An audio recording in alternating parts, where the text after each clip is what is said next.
नमस्कार आणि स्वागत. लोकसत्ता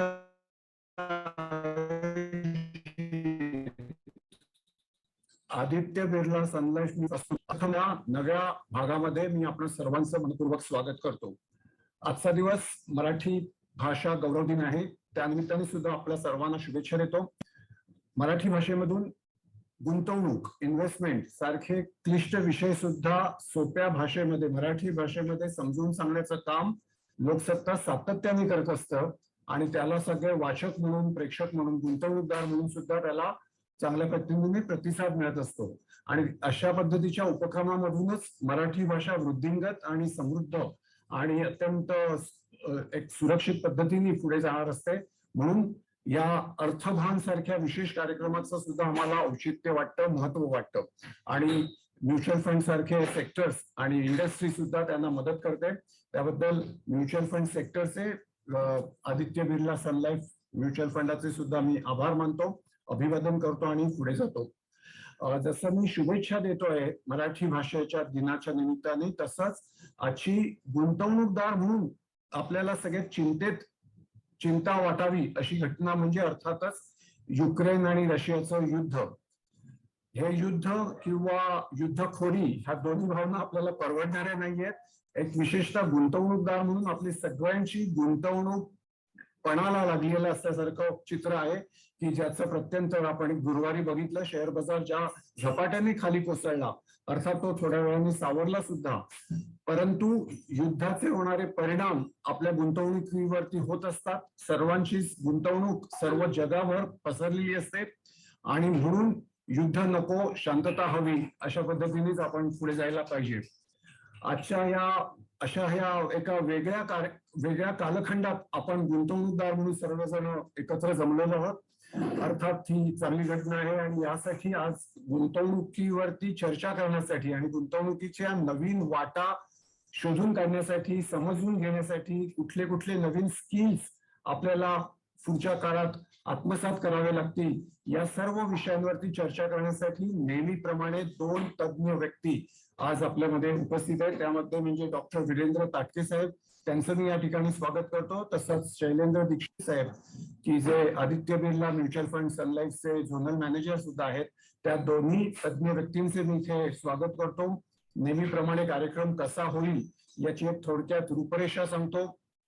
त्यामध्ये म्हणजे डॉक्टर वीरेंद्र ताटके एक सुरुवातीला त्यांचं प्रेझेंटेशन सादर करतील. त्यानंतरच मी शैलेंद्र दीक्षित साहेबांना विनंती करीन की त्यांनी एक मार्गदर्शन करावं. आणि हे दोन्ही तज्ञ व्यक्ती मार्गदर्शन करत असताना माझी सर्व वाचकांना, प्रेक्षकांना अशी विनंती राहील की त्यांनी त्यांचे प्रश्न आमच्याकडे चॅटबॉक्स मध्ये आम्हाला पाठवत राहावेत. म्हणजे कार्यक्रमाच्या तिसऱ्या आणि अंतिम टप्प्यामध्ये मी ते सर्व प्रश्न, प्रातिनिधिक स्वरूपातले प्रश्न आपल्या वतीने या मान्यवरांना विचारेन. त्यामुळे अशा पद्धतीने एक 90 मिनिटाच्या या कालावधीत आपल्याला हा कार्यक्रम आपल्याला सादर करायचा आहे.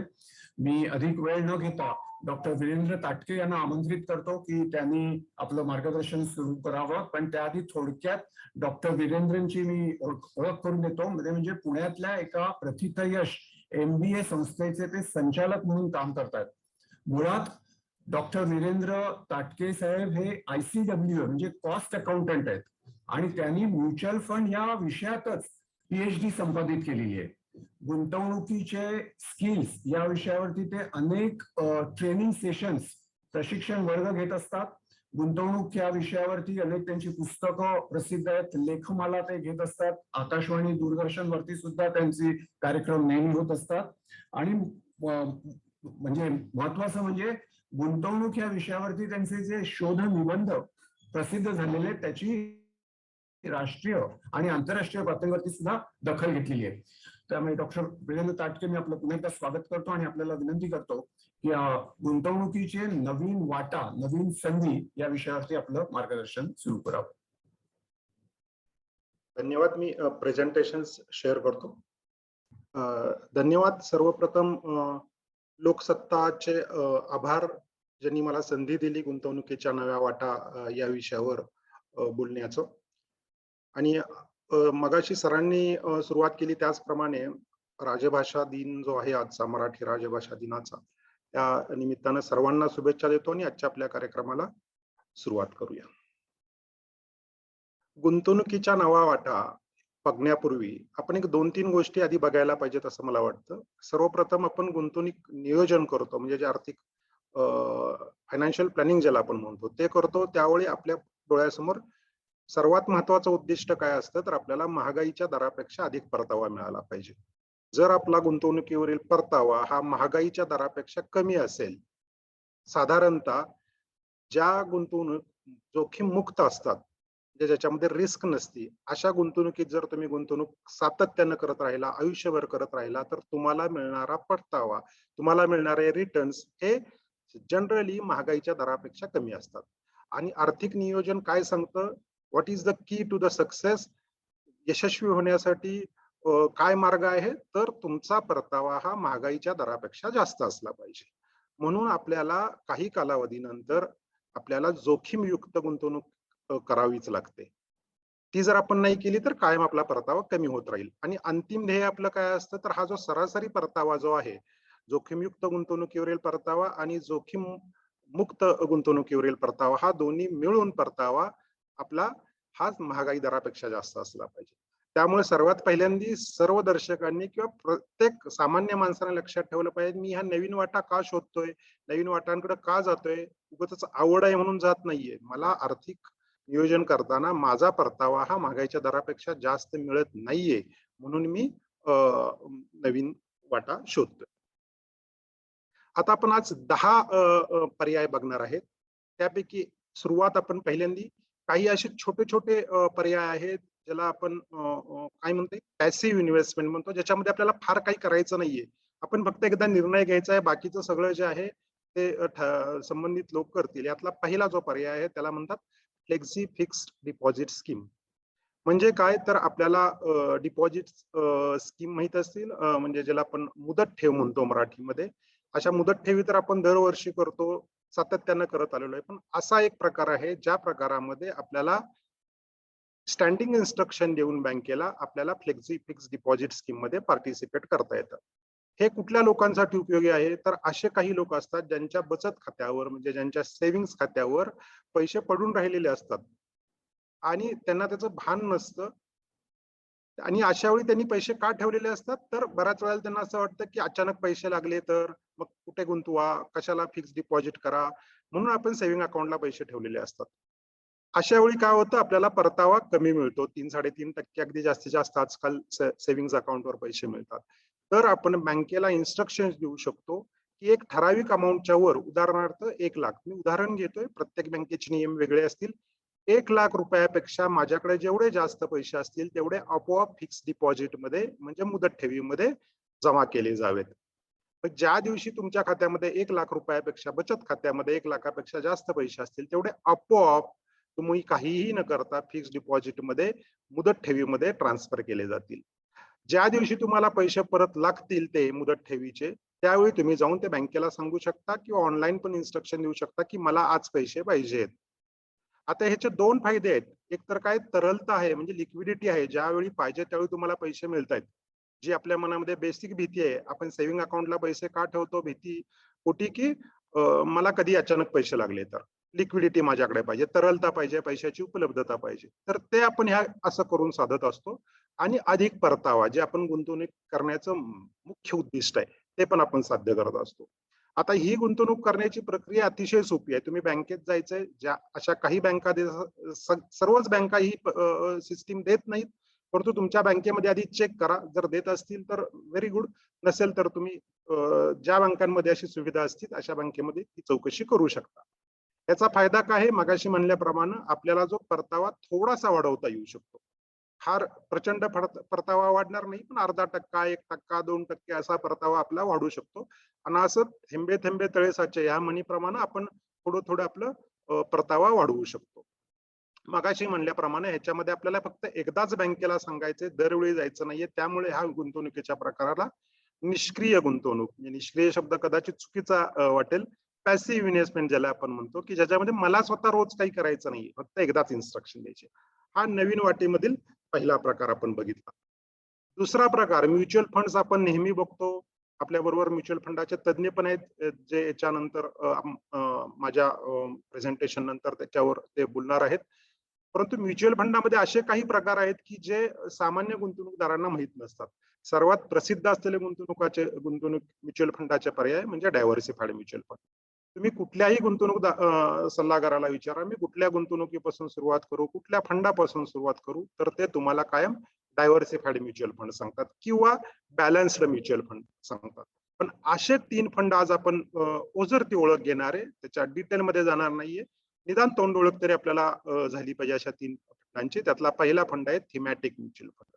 थीमॅटिक फंड म्हणजे एखाद्या संकल्पनेवर आधारित असलेला फंड आहे, एखाद्या थीमवर आधारित असलेला फंड. उदाहरणार्थ लाईफस्टाईल म्युच्युअल फंड किंवा agriculture mutual fund, agriculture scheme mutual fund. याचा अर्थ काय की ह्या फंडामधली गुंतवणूक त्या ठराविक थीम असलेल्या कंपनीमध्येच जाणार आहेत.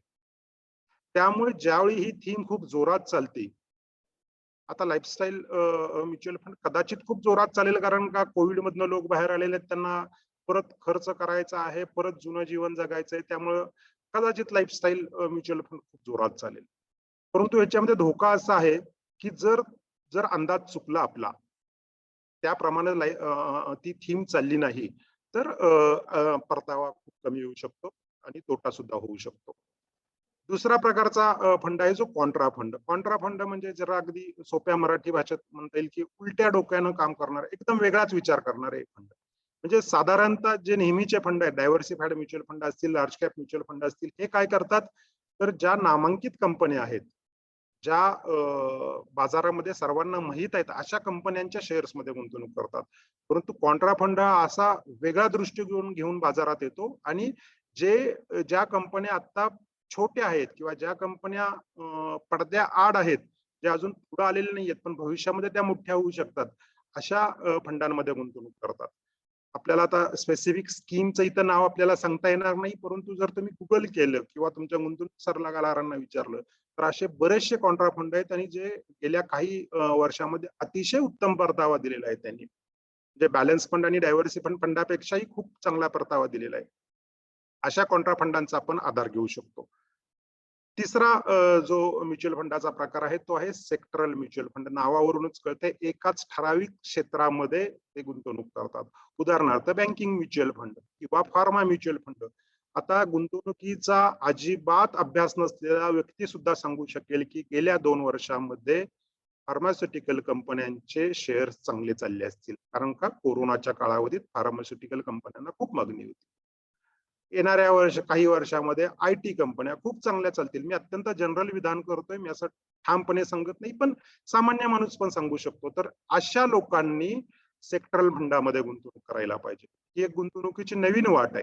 म्हणजे जर तुमच्याकडे ऑलरेडी म्युच्युअल फंड्स असतील, तुम्ही म्युच्युअल फंडात पहिल्यापासून गुंतवणूक करत असाल आणि तुम्हाला काहीतरी नवीन ट्राय करायचंय, परत का नवीन ट्राय करायचं समजून घेऊया आपण. कारण का मला परतावा जास्त मिळायचा आहे.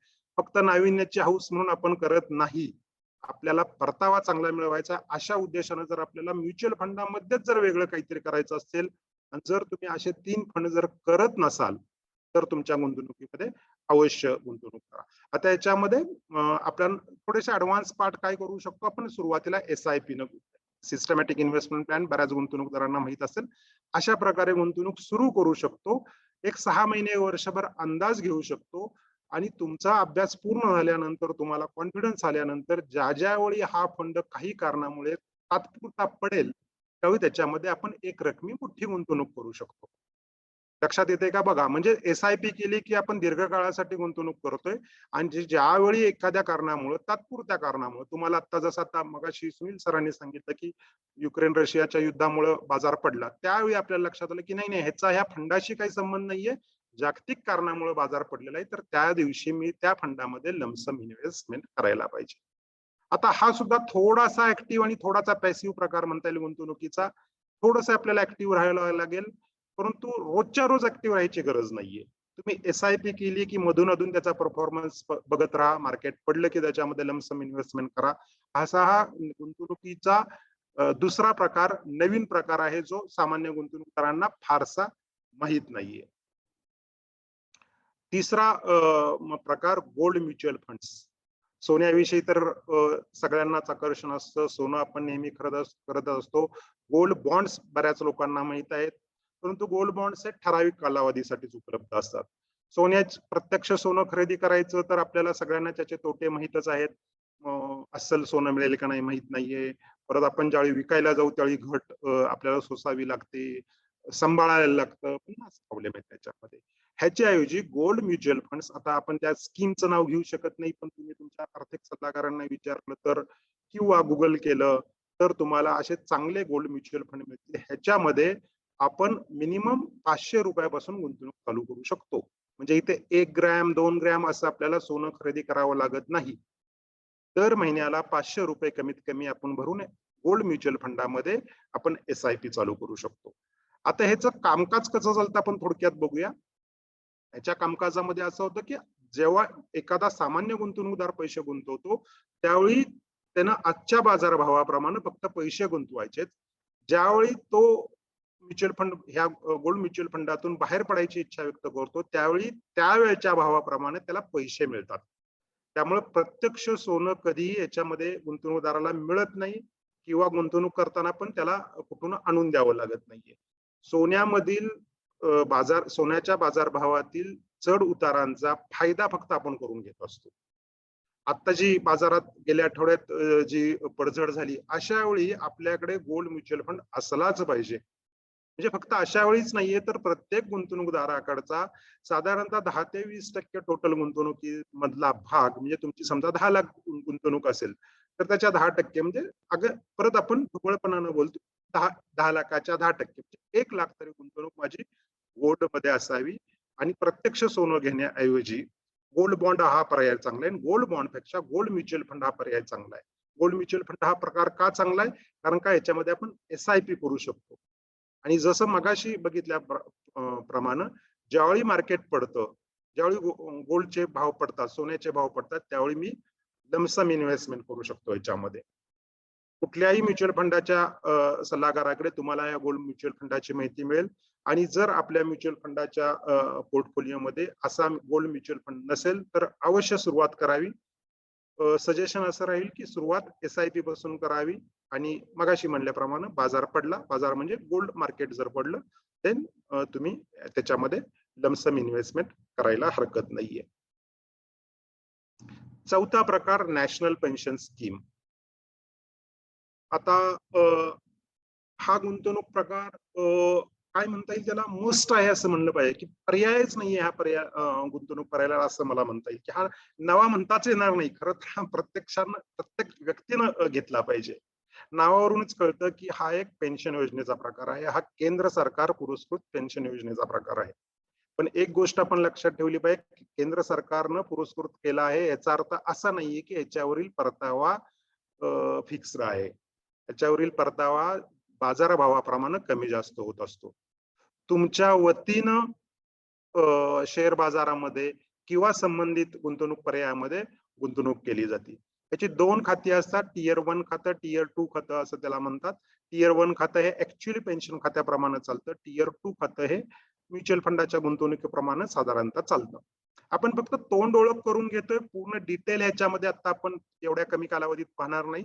पण ज्यांना ह्याच्यामध्ये इंटरेस्ट असेल त्यांनी अवश्य याच्या पुढची माहिती घ्यावी NPS सारख्या गुंतवणूक प्रकाराची. त्याच्यामध्ये आपल्याला पॅन कार्ड सारखं एक कार्ड मिळतं ज्याला प्राण कार्ड म्हणतात.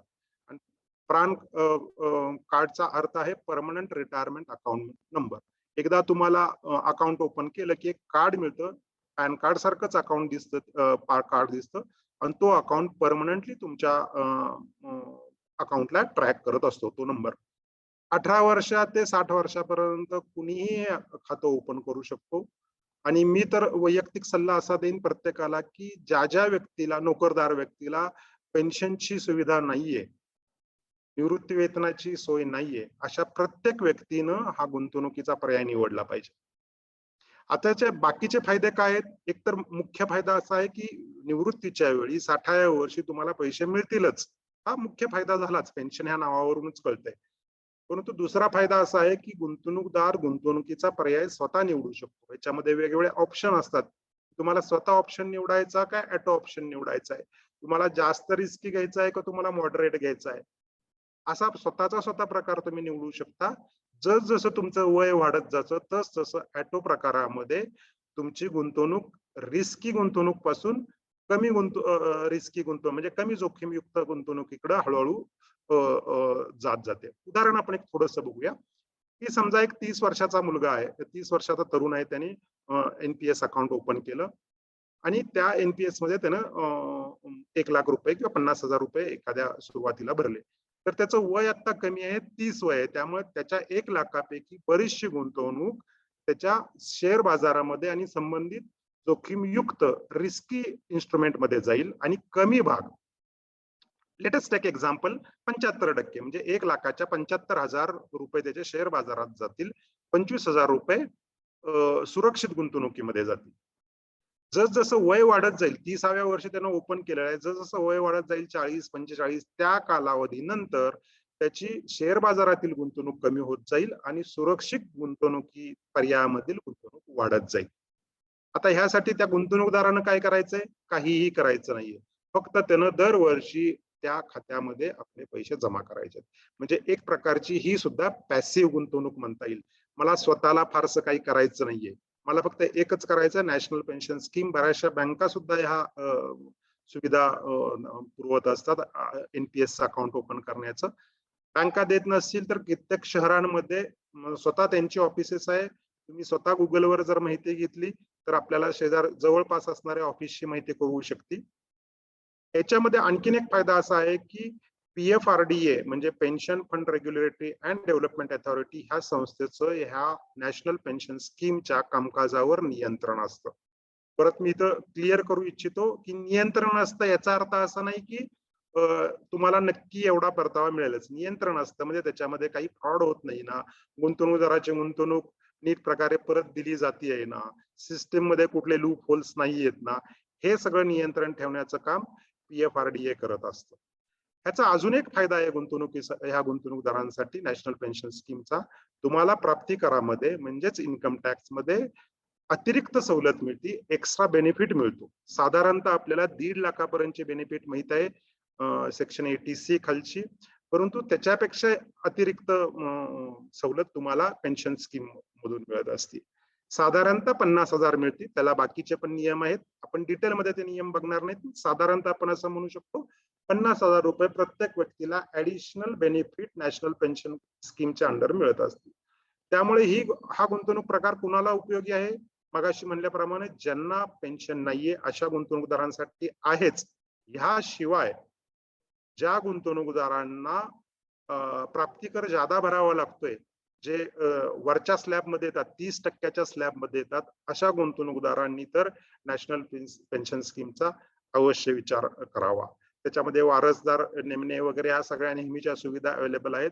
ऑनलाईन अकाउंट तुम्ही ओपन करू शकता, ऑनलाईन पैसे ट्रान्सफर करू शकता किंवा त्या कार्यालयामध्ये जाऊन पण ते तुम्ही ह्या सुविधा घेऊ शकता.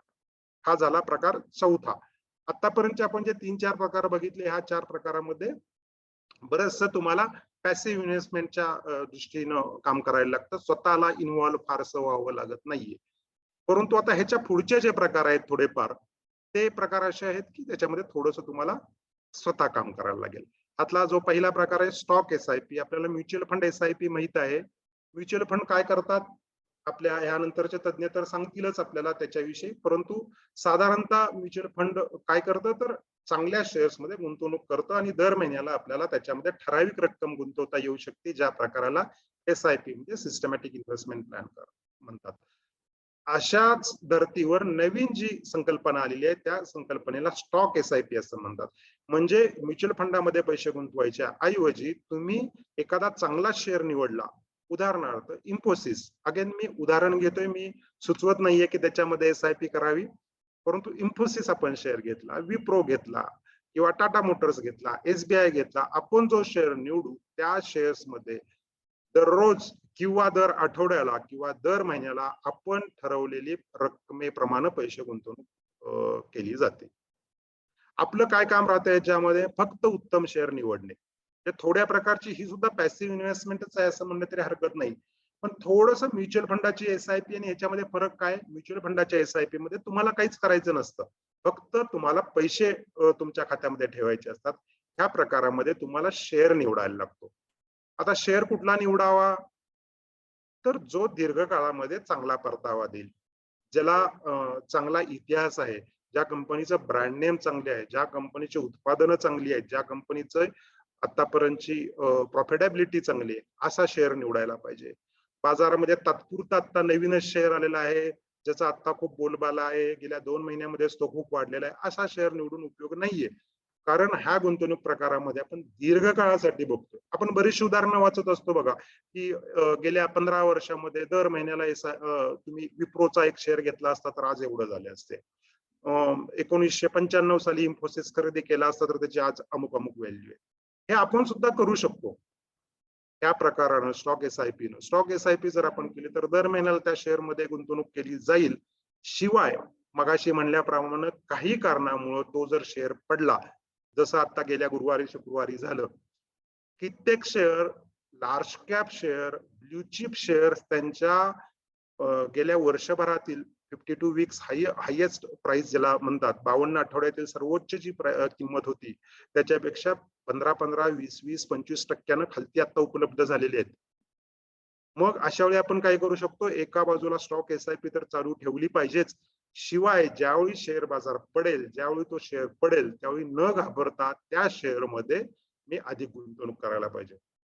परत मी एक महत्वाचा मुद्दा अधोरेखित करीन, की हे करताना सर्वात महत्वाचं काम काय राहतं? तर शेअर निवडणे. दुर्दैवानं लोक काय करतात?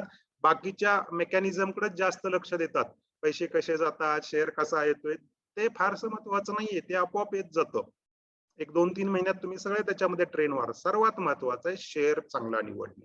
एकदा शेअर तुम्ही चांगला निवडला की दर महिन्याला त्याच्यामध्ये गुंतवणूक केली जाईल आणि बाजार पडला तर तुम्हाला फक्त एकदा स्वतःच्या मनाला विचारायचं की हा बाजार पडलेला आहे, ह्या बाजार पडणं म्हणजे हा शेअरचा प्राइस पडलेली आहे, त्याचा आणि त्या कंपनीचा प्रत्यक्षात काही संबंध आहे का? नाही. आता रशिया आणि युक्रेनच्या लढाईच्या संभाव्य लढाईच्यामुळे हा शेअर बाजार पडलेला आहे.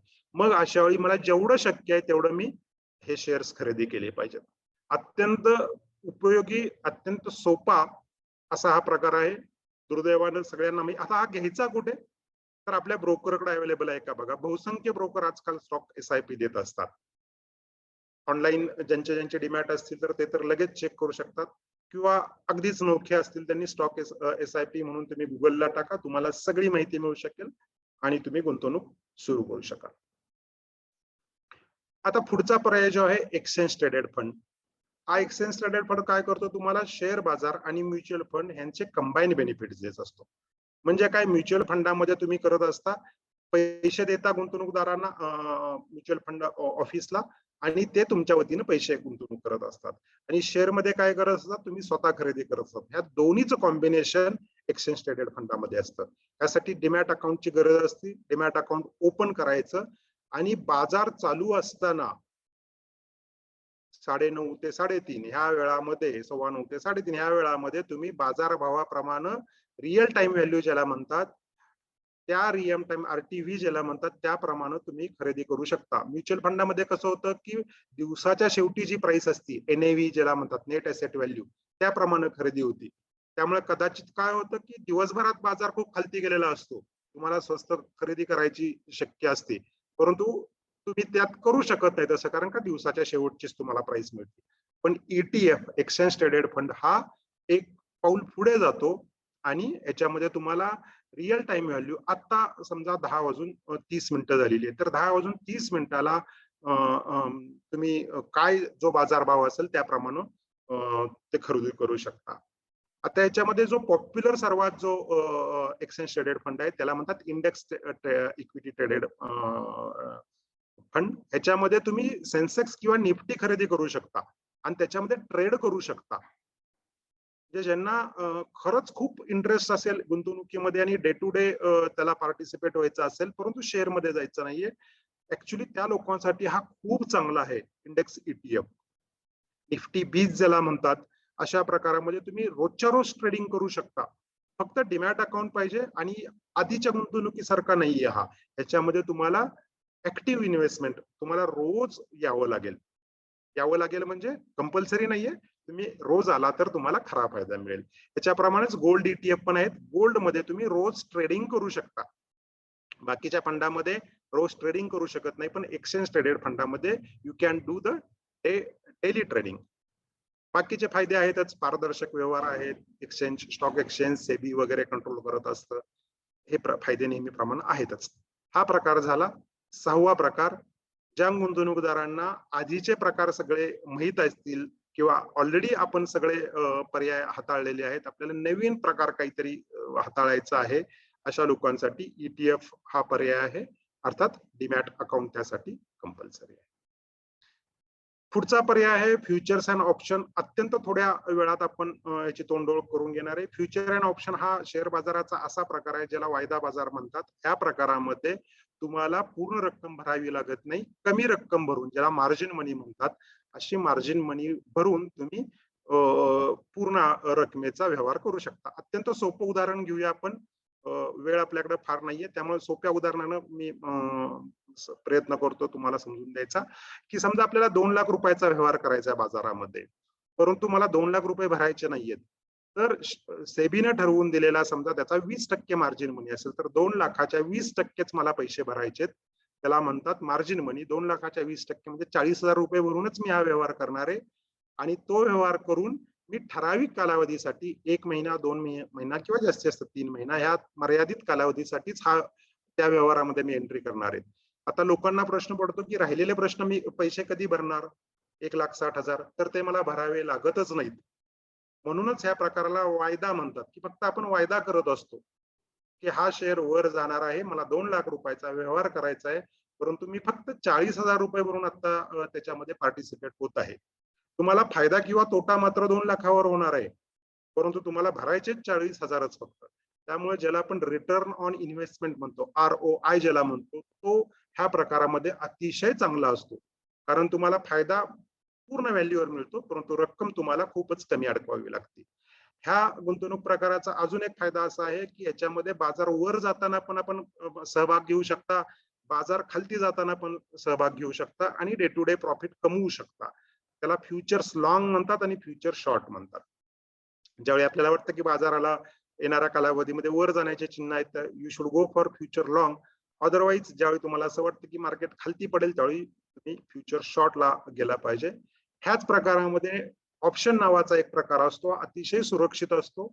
ठराविक अमाऊंट भरून, जसं आपण एखाद्या बसनं जाण्यापूर्वी त्या बसची ठराविक रक्कम देऊन रिझर्वेशन करतो, 100 रुपये जर त्या बसचं तिकीट असेल तर 10 रुपये देऊन आपण बुकिंग करतो, तसंच आपण ऑप्शन ह्या प्रकारामध्ये ठराविक रक्कम देऊन त्या शेअरसाठी बुकिंग करत असतो. आपण नाही गेलो तर आपल्याला त्या बसचा फक्त 10 रुपयेच फक्त खर्च येतो, वरचं भाडं द्यावं लागत नाही. त्याच प्रकारे ऑप्शन ह्या प्रकारामध्ये जेवढी आपण ऑप्शनची अमाऊंट भरू तेवढीच फक्त आपल्याला जास्तीत जास्त तोटा होऊ शकतो. त्यामुळे ऑप्शन ह्या प्रकारामध्ये त्याचं डिस्क्रिप्शन असं केलं जातं, it carries the limited risk and unlimited profit. फायदा किती होईल? अमर्याद फायदा होऊ शकतो, पण रिस्क तुमची आधीच तुम्ही डिफाईन करून घेतलेली आहे ऑप्शन ह्या प्रकारामध्ये. त्याच्यामध्ये 2 प्रकार असतात, कॉल आणि पुट. कॉल म्हणजे ज्यावेळी तुम्हाला बाजार वर जाईल असं वाटत असतं त्यावेळी घ्यावा, आणि पुट हा प्रकार म्हणजे ज्यावेळी बाजार खालती जाईल असा असेल. आता ह्याच्या पुढचा जो आपण प्रकार बघणार आहे कमोडिटी मार्केट, त्या प्रकाराला जाण्याआधी मला वायदा बाजार हा पूर्ण कळाला पाहिजे. डायरेक्ट कमोडिटी मार्केटला लोकांनी जाऊ नये. जो आपण पुढचा प्रकार बघतो त्याच्या आधी मी आधीच्या प्रकाराकडे येतो. आधी वायदा बाजार, शेअर बाजाराचा फ्युचर अँड ऑप्शन समजून घ्या. त्याच्यामध्ये छोट्या छोट्या शेअर्स मध्ये, छोट्या शेअर्स म्हणजे रकमेने छोट्या, कंपनी साईज छोटा म्हणत नाही, रकमेने छोट्या असलेल्या शेअर्स मध्ये व्यवहार करा, इंडेक्स मध्ये व्यवहार करा. इंडेक्स मध्ये व्यवहार तुम्ही याच्यात करू शकता. असे व्यवहार करून, इंडेक्स म्हणजे सेन्सेक्स आणि निफ्टी, असे व्यवहार करून तुम्ही ह्या बाजाराचा अंदाज घेऊ शकता. ह्या बाजारात व्यवहार कसे होतात हे समजू शकतात, आणि हे प्रिन्सिपल सेम राहतात. कमोडिटी मार्केट हा जातो पुढचा प्रकार आहे. त्याच्यामध्ये आणि आधीच्या प्रकारामध्ये फरक काय आहे? तर इथं पण फ्युचर ट्रेडिंगच आहे, फक्त प्रकार असा आहे, मागाशी शेअर मध्ये ट्रेडिंग करत होतो आपण क्रमांक 7 मध्ये, क्रमांक 8 मध्ये आपण कमोडिटी मार्केट म्हणजे वस्तूंमध्ये आपण ट्रेडिंग करणार आहे. आपल्या गुंतवणुकीमध्ये, पोर्टफोलिओमध्ये जर आपल्याला विविधता आणायची असेल, आपल्याला एक नाविन्यपूर्ण गुंतवणूक करायची असेल, डायव्हर्सिफिकेशन आपल्याला जर करायचं असेल, तर आपण कमोडिटी मार्केटचा विचार करायला पाहिजे. परंतु हा प्रकार असा आहे की ज्याच्यामध्ये आपण खूप ऍक्टिव्ह राहिलं पाहिजे. सतत ज्याला आपण डोळ्यात तेल घालून आपण काम करणे असं म्हणतो. ज्यांना शक्य अशाच लोकांनी करावं. ज्यांना हा वेळ देणं शक्य नाहीये, ज्यांना वायदा बाजार झेपत नाही, वायदा बाजारातले व्यवहार लक्षात येत नाहीयेत, फारसा अवघड नाहीये, पण त्यातली बाबा नाही बाबा I cannot take that risk असं ज्यांना वाटतं, अशा लोकांनी कमोडिटी मार्केटकडे येऊ नये. तिथे पण मगासारखंच आहे, मार्जिन मनीच भरायला लागतं. ठराविक प्रॉफिट रक्कम भरून तुम्हाला फायदा अमर्यादित मिळू शकतो. त्यामुळे ROI ज्याला आपण म्हणतो, रिटर्न ऑन इन्व्हेस्टमेंट म्हणतो, तो ह्या प्रकारामध्ये खूप उत्तम मिळत असतो. चार प्रकारच्या ब्रॉडली 4 प्रकार याच्यामध्ये आपण करू शकतो. मौल्यवान धातू आहेत, त्याच्यामध्ये सोनं असेल, चांदी असेल, प्लॅटिनियम असेल, याच्यामध्ये आपण हे व्यवहार करू शकतो. त्याशिवाय बेस मेटलमध्ये आपण करू शकतो, म्हणजे तांबा असेल, जस्त असेल, निकेल, शिसे, अल्युमिनियम ह्या प्रकारामध्ये आपण करू शकतो. एनर्जी ह्या प्रकारामध्ये व्यवहार करू शकतो, म्हणजे नॅचरल गॅस असेल, क्रूड ऑइल. आता गेले काही दिवस बघा क्रूड ऑइल खूप चर्चेमध्ये आहे. क्रूड ऑइल मध्ये तुम्ही ट्रेडिंग करू शकता. किंवा इतर जे वस्तू आहेत, म्हणजे मसाले असतील, तेल असेल, गहू असेल, हरभरा असेल, अशा ज्या धान्य आहेत अशामध्ये सुद्धा हे व्यवहार करू शकता. आता इथं कुणी जावं, तर एकतर गोष्ट आहेच की ज्याला रिस्क जास्त घ्यायची आहे, ज्याला परतावा जास्त मिळवायचा आहे. पण दुसरा महत्वाचा मुद्दा आहे की ज्याला कमोडिटी प्राइसेसचा थोडासा अभ्यास आहे. जसं शेअर बाजारात कुणी यावं ज्याला शेअरचा अभ्यास आहे, सेम वे मला कमोडिटीचा अंदाज पाहिजे. क्रूड ऑइल कुठे जाईल, हरभरा कुठे जाईल, सोन्याचे भाव कसे जातील, ह्याचा माझा अभ्यास असला पाहिजे. तेच महत्वाचं आहे. दुर्दैवानं मगाशी म्हणल्याप्रमाणे लोक मेकॅनिझमकडे लक्ष देतात, बेसिक प्रिन्सिपलला दुर्लक्षित करतात. मेकॅनिझम आपोआप येत जातं, त्याच्यामध्ये फार काही नसतं, कारण का दॅट इज द सिस्टीम. एक 2-3 वेळा तुम्ही व्यवहार केला एखादा महिन्यामध्ये, तुम्ही you will become the expert of this commodity market mechanism. पण महत्वाचं काय, मला त्या वस्तूंच्या बाजारभावातील चढ उतारांचा अभ्यास स्वतः करता आला पाहिजे. ज्या व्यक्तीला हे करता येईल, ज्या व्यक्तीला वेळ देता येईल आणि ज्या व्यक्तीला रिस्क घ्यायची कॅपॅसिटी असेल, असे 3 गुण असणाऱ्या व्यक्तीनं कमोडिटी मार्केटमध्ये यायला हरकत नाहीये. क्रिप्टो करन्सी, आता 9वा आणि 10वा प्रकार आपण फक्त अभ्यास म्हणून पाहणार आहे, कारण का क्रिप्टो करन्सी हा मुळातच अजूनही भारतामध्ये बेकायदेशीर म्हणून ट्रीट केला जातो. त्याचे अजून क्लिअर पिक्चर भारतामधलं उपलब्ध नाहीये. त्यामुळे आपण थोडक्यात त्याची माहिती बघणार आहे. क्रिप्टो करन्सी म्हणजे डिजिटल चलन आहे. ठराविक लोकांनी एकत्र येऊन स्वतःची करन्सी चालू केलेली, त्याला क्रिप्टो करन्सी म्हणतात. आभासी चलन ज्याला आपण शुद्ध मराठीमध्ये म्हणू शकतो. त्यासाठी आपल्याला एक अकाउंट ओपन करायला लागतं, क्रिप्टो करन्सी ब्रोकरेज अकाउंट ज्याला म्हणतात. ते अकाउंट ओपन केल्यावर त्या खात्यावर आपल्या बँक अकाउंटवरनं पैसे ट्रान्सफर करायचे, मग तुमचे व्यवहार चालू होतात. बऱ्याच प्रकारच्या क्रिप्टो करन्सीज आहेत. बऱ्याच लोकांना असं वाटतं की बिटकॉइन ही एकमेव क्रिप्टो करन्सी आहे, परंतु बिटकॉइन ही पहिली क्रिप्टो करन्सी जी आहे, म्हणजे पहिली जी क्रिप्टो करन्सी चालू झाली तिचं नाव बिटकॉइन आहे. पण अशा अनेक क्रिप्टो करन्सीज आहेत. इथेरियम म्हणून एक अतिशय पॉप्युलर अशी दुसरी क्रिप्टो करन्सी आहे. आपल्याला अकाउंट ओपन करायला लागेल, बँक खात्यावरून त्याच्यावर पैसे ट्रान्सफर करायला लागतील. नंतर you have to decide that strategy, रणनीती तुम्हाला ठरवायला लागेल, कशा प्रकारे मला व्यवहार करायचा आहे, किती हा क्रिप्टो करन्सी वर जाऊ शकेल, किती पडू शकेल, आणि हे करून ट्रेडिंग सुरू करायचं. मगाशी म्हणल्याप्रमाणे मेकॅनिझम तसं फारसं अवघड नाहीये. अवघड काय याच्यामध्ये, क्रिप्टो करन्सी वर जाईल का खाली जाईल.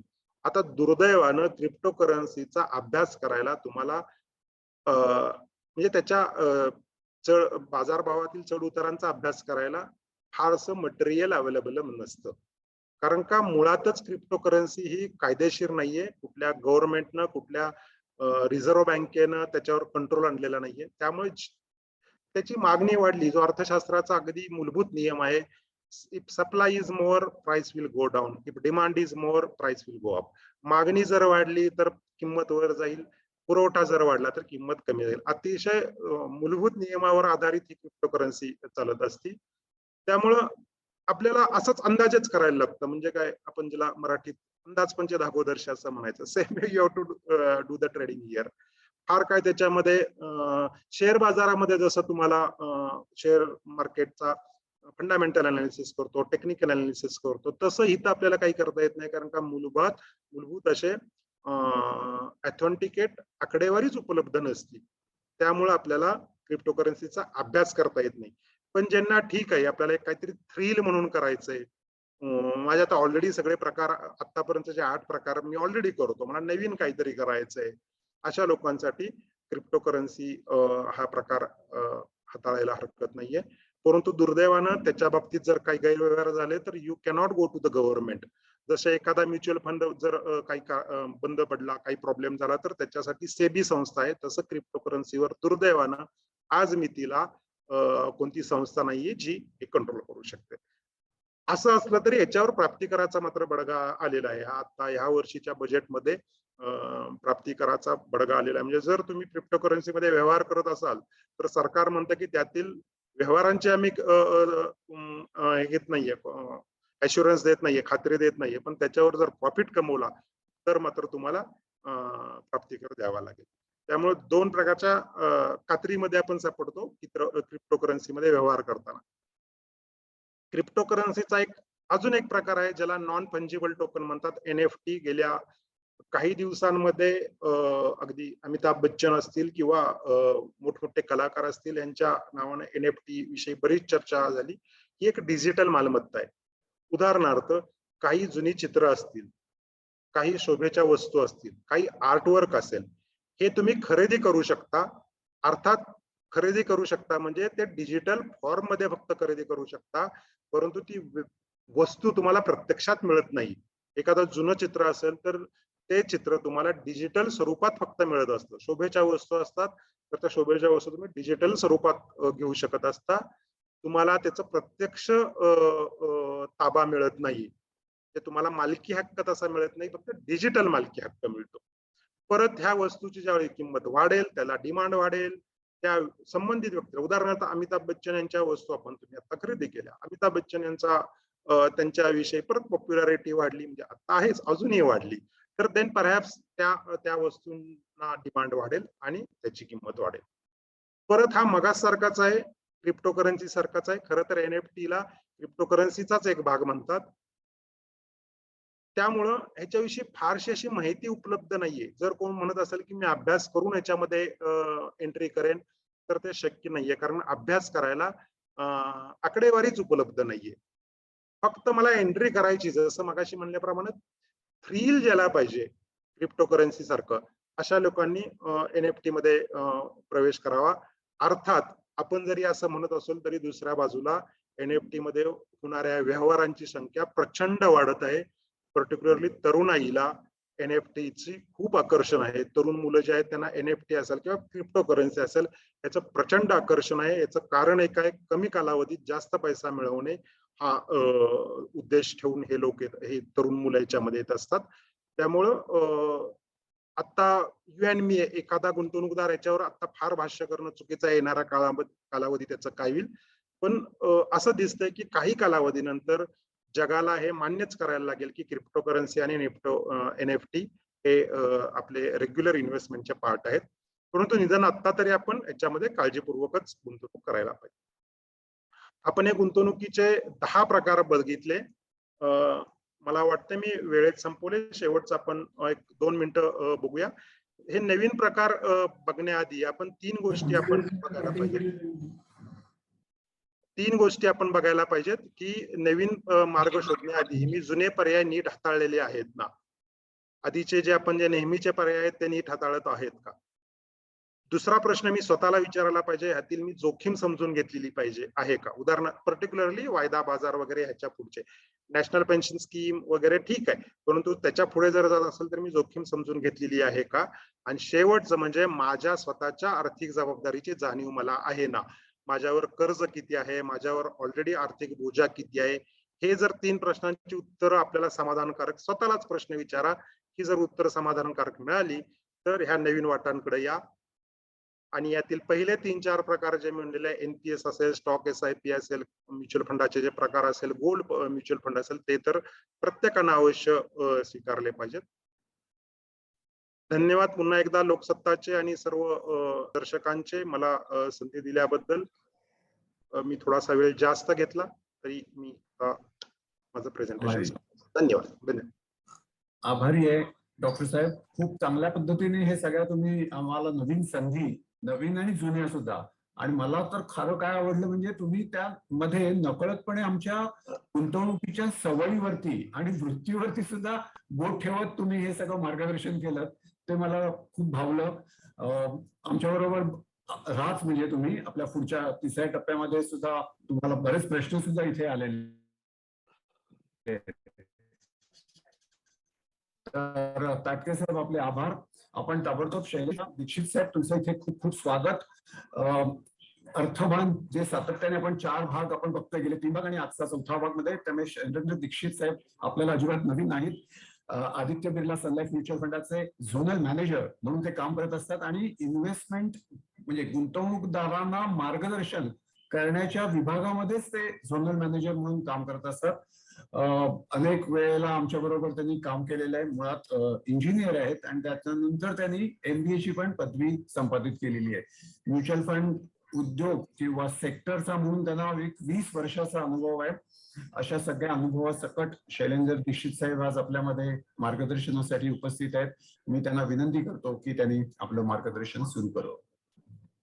धन्यवाद सुनील सर आणि ताटके सरांचा पण आभार की त्यांनी खूपच छान माहिती दिली. अशी बरीच गोष्टी होत्या ज्या मलाही माहिती नव्हत्या. तो खूप चांगला आणि नवीन विषय आज लोकसत्तेने ठेवला, त्यासाठी लोकसत्तेचे पण आभार. जसं आता ताटके सरांनी सांगितलं की पर्याय खूप असतात निवेश करायचे आपल्याकडे, आणि त्या पर्यायामध्ये प्रामुख्याने आपण हाच विचार करायचा असतो की निवेश करताना महागाईपेक्षा जास्ती आपल्याला परतावा मिळाला पाहिजे. मग त्यात म्युच्युअल फंडमध्ये कुठले कुठले पर्याय उपलब्ध आहेत त्याच्यावर आपण एक 5-10 मिनिटं आपण डिस्कशन करू आणि मग त्याच्यानंतर आपण प्रश्नोत्तर घेऊ. तर जस्ट मला 1 मिनिट द्या, मी माझं प्रेझेंटेशन शेअर करतो. त्यात म्युच्युअल फंड मधले आपले पर्याय काय काय आहेत ते आपण बघू. आणि सध्या परिस्थितीमध्ये युद्ध जे ओढावलेलं आहे रशिया आणि युक्रेनमध्ये, तर अशा परिस्थितीमध्ये ऍसेट अलोकेशन कसं महत्वाचं आहे ते पण आपण एका छोट्याशा उदाहरणाने बघू. म्युच्युअल फंड मध्ये मुख्य जे सेग्रिगेशन आहे ऍसेट क्लासेस आपल्याकडे आहेत ते म्हणजे डेट फंड, इक्विटी फंड आणि हायब्रिड. त्या व्यतिरिक्त आपल्याकडे ETF असतात, ज्याला एक्सचेंज ट्रेडेड फंड, जे आता सरांनी आपल्याला डिटेलमध्ये सांगितलं की ETF म्हणजे पॅसिव्ह इन्व्हेस्टमेंट. तर ते ETF असतात, ते इक्विटी आणि डेट ह्या दोन्ही कॅटेगरीमध्ये अवेलेबल असतात. आणि त्या व्यतिरिक्त कमॉडिटीज मध्ये आपल्याकडे गोल्ड आणि सिल्वर हे दोन्ही कमॉडिटीजचे पण फंड असतात. म्हणजे जो काही सोन्यात किंवा चांदीमध्ये परतावा मिळेल किंवा त्याचं किंमत जशी कमी जास्ती होती तसंच या फंड्सची पण किंमत कमी जास्ती होती. म्हणजे ते बेसिकली चांदी आणि सोनं ह्याच्यामध्येच निवेश करतात. तर हे आपल्याकडे पर्याय उपलब्ध असतात. हायब्रिड मध्ये पण 2 प्रकार आहेत. एक आहे कन्झर्वेटिव्ह हायब्रिड, की ज्यात एक 80% पर्यंत कर्ज रोखे म्हणजे डेट मध्ये निवेश केला जातो आणि बाकी 20% किंवा त्या जवळपास इक्विटीमध्ये निवेश केला जातो. आणि त्याचं टॅक्सेशन हे डेट फंडचं राहतं. लिक्विड फंड, डेट फंड आणि कन्झर्वेटिव्ह हायब्रिड याचं टॅक्सेशन डेटचं राहतं. आणि उलट जर का असेल की बाबा इक्विटी जास्ती आहे, एक 70-80% इक्विटी आहे आणि बाकी डेट आहे, तर त्याला अग्रेसिव्ह हायब्रिड म्हणतात. त्याचं टॅक्सेशन हे डेट इक्विटीचं घेतलं जातं. तर असे ब्रॉडली आपण 4 category, 3 broad category, equity, debt आणि हायब्रिड मध्ये 2 अजून त्यातल्या छोट्या कॅटेगरीज. कन्झर्वेटिव्ह हायब्रिड जे डेट साईडला जातं आणि अग्रेसिव्ह हायब्रिड जे इक्विटीला जातं. आणि कमॉडिटीज हे आपल्याकडे पर्याय उपलब्ध आहेत. त्याचा रिस्क रिवॉर्ड कसा आहे तेही बघायला पाहिजे की इक्विटी हे हाय रिस्क हाय रिटर्न्स म्हणून बघितले जातात. तर पहिल्यांदा रिस्क घ्यावी लागते, रिटर्न्स त्याच्यानंतर येतात, हे पहिलं लक्षात घ्या. आणि मग नंतर हायब्रिड स्कीम, जसं मी म्हणलं की जसं इक्विटी अलोकेशन आणि डेटचं अलोकेशन याचं जो प्रमाण आहे ते बदलतं, तसे रिस्क कमी होत जाते. इक्विटी जर का जास्ती असेल तर नक्कीच रिस्क जास्ती आहे, पण मग रिटर्न्स पण बरे मिळू शकतात. जर का तुम्ही डेट जास्त ठेवलं, कन्झर्वेटिव्ह हायब्रिडला जर का तुम्ही प्राधान्य दिलं किंवा निवेश केला, तर रिस्क कमी होईल पण रिटर्न्स पण त्या मानाने कमी मिळतील आणि टॅक्स पण डेटचा लागेल. आणि आपल्याकडे डेट स्कीम्स आहेत जे मॉडरेट रिस्क आणि मॉडरेट रिटर्न साठी आहेत. या सगळ्याचं जर का आपण एक मिक्स अँड मॅच केला आपल्या रिस्क प्रोफाईल अनुसार, ज्याला आपण ऍसेट अलोकेशन म्हणतो, की निवेश करताना पहिला आपण नेहमी बघायचं की आपलं रिस्क प्रोफाईल काय आहे. त्या रिस्क प्रोफाईलच्या अनुसार आपण ऍसेट अलोकेशन म्हणजे इक्विटीमध्ये किती, डेटमध्ये किती, हायब्रिडमध्ये किती, गोल्डमध्ये किती, हे आपण आपल्या रिस्क प्रोफाईल अनुसार इन्व्हेस्ट करायचं असतं. आणि ते कॉन्स्टंटली त्याला तुम्ही रिव्ह्यू करायचा असतो एक दर 6 महिने, वर्षभराने, की आपण जे अलोकेशन केलंय ते आता बदललं असणार, कारण काही ऍसेट क्लास चांगले करतात, काही खराब करतात. मध्ये परत आपला जो आपला जो बॅलन्स होता किंवा जो रेशो होता, प्रमाण होतं आपलं ऍसेट क्लासेसचं, त्या प्रमाणाला परत आणायचं असतं. तर हे जर का रिव्ह्यू आणि रिबॅलन्सिंग तुम्ही केलं, पहिलं रिस्क प्रोफाइलिंग, दुसरं ऍसेट अलोकेशन आणि रिव्ह्यू रिबॅलन्स केलं, तर तुमचे जे काही गुंतवणुकीचे उद्देश आहेत ते नक्कीच साध्य होतील. हे रिटर्न आणि रिस्कची वर्गवारी आहे डेट आणि इक्विटी स्कीम्सची. डेटमध्ये ओव्हरनाईट फंड असतात, ते अगदीच एका दिवसासाठी आपण निवेश करायचा असेल, 7 दिवसासाठी, 8 दिवसासाठी, तर ओव्हरनाईट फंडमध्ये येतात. मग लिक्विड फंड आहेत एक 3 महिन्यापर्यंत, अल्ट्रा शॉर्ट टर्म आहे 3 ते 6 महिने, शॉर्ट टर्म आहेत 1 वर्षापर्यंत. मग bond fund, banking PSU fund, असे वेगळ्या वेगळ्या कॅटेगरीज आहेत. जसं जसं ड्युरेशन वाढत जाईल तसं आहे. आणि 3 ते 5 वर्ष करायचं, 5 पेक्षा जास्ती वर्ष करायचं असेल तर गिल्ट आणि बॉन्ड फंड्स पण आहेत. डेट ओरिएंटेड हायब्रिड पण आहे, जसं मी म्हणलं आता 80% डेट बाकी इक्विटी, तर ते पण एक 3 ते 5 वर्षाच्या कालावधीसाठी तुम्ही बघू शकता. मग इक्विटीमध्ये equity savings, balance advantage funds, large cap funds, arbitrage fund सर्वात ऍक्च्युली कमी रिस्की इक्विटी कॅटेगरीमध्ये असतात. मग त्याच्यानंतर इक्विटी सेव्हिंग्ज, बॅलन्स फंड ज्याला आपण आता इक्विटी ओरिएंटेड हायब्रिड म्हणतो, डायनामिक अलोकेशन फंड ज्याला बॅलन्स ॲडव्हान्टेज फंड पण म्हटलं जातं, मग large cap, diversified, mid, small आणि सेक्टोरल फंड. यात इंटरनॅशनल इक्विटी फंड पण असतात, पण त्याचं टॅक्सेशन डेटचं राहतं. जो इन्व्हेस्टमेंट इक्विटीमध्ये आहे त्याचं टॅक्सेशन डेटचं राहतं. तर हे रिस्क रिवॉर्ड जरी तुम्ही लक्षात घेतलं तरी बऱ्यापैकी तुम्ही तुमचे इन्व्हेस्टमेंटचे उद्देश अचीव करू शकता. आणि त्यानुसार जर का तुम्ही तुमचं सेग्रिगेशन केलं, ऍसेट अलोकेशन केलं इक्विटी आणि डेटमध्ये, या रिस्क आणि रिवॉर्डला ओळखून, तर नक्कीच तुम्हाला त्याचा फायदा होईल. आता का करायचं ह्याचं कारण हेच आहे, की 1 महिनाभरापूर्वी मार्केट खूप जोरात होतं. 60,000 ला मार्केट होतं. डिसेंबर, जानेवारीमध्ये फार काही काळजीचं कारण नव्हतं, पण त्याच वेळेस तुम्ही ऍसेट अलोकेशन करायला पाहिजे. त्याचं छोटं उदाहरण मी नेहमी हेच देतो, की asset allocation is like a seat belt. आपण गाडी चालवतो तेव्हा 10 किंवा 20च्या स्पीडला काय सीट बेल्ट नक्कीच नेहमीच वापरावा. पण 10 किंवा 20च्या स्पीडला किती फायदा आहे सीट बेल्टचा, त्याच्यापेक्षा जास्ती गरज आणि जास्ती फायदा त्याचा 180-200च्या स्पीडला किंवा 80-100च्या वर जरी गेला स्पीड वाढला, की सीट बेल्टचा जास्ती फायदा असतो. कारण एक जरी क्रॅश झाला, कारमध्ये मृत्यू होईल, आणि एक जरी क्रॅश मार्केटमध्ये झाला, तरी आपले इन्व्हेस्टमेंट्स आहे, त्यात खूप नुकसान आपल्याला सहन करावं लागतं. तर ऍसेट अलोकेशन हे सीट बेल्ट सारखं काम करतं. ते अलाव करतं तुम्हाला, की तुम्ही हाय स्पीडला जाऊ शकता. म्हणजे हाय स्पीडचे जे फायदे तुम्हाला घ्यायचे आहेत किंवा त्यात पार्टिसिपेट तुम्हाला करायचंय, तर त्या हाय स्पीडमध्ये तुम्ही पार्टिसिपेट करू शकता. आणि ऍट द सेम टाइम तुम्ही एक सेफ्टी पण ठेवू शकता ऍसेट अलोकेशन केल्यानं. तर ऍसेट अलोकेशन नेहमी करा. एक छोटं उदाहरण देईन मी तुम्हाला इक्विटी आणि गोल्डचं ऍसेट अलोकेशनचं. त्याच्या आधी हे लक्षात ठेवा, की ऍसेट अलोकेशन करायचं का असतं किंवा कसं असतं, की 2 निगेटिव्हली कोरिलेटेड ऍसेट क्लासेस असतील तर त्यांनी तुमची रिस्क कमी होती.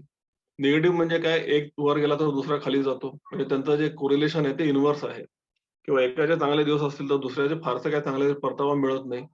पण एखाद्यामध्ये प्रॉब्लेम आला, की तो दुसरा ऍसेट क्लास असतो, तो प्रिफर्ड असतो. त्याच्यामध्ये बायिंग होतं आणि त्याच्यात रिटर्न आपल्याला मिळतात.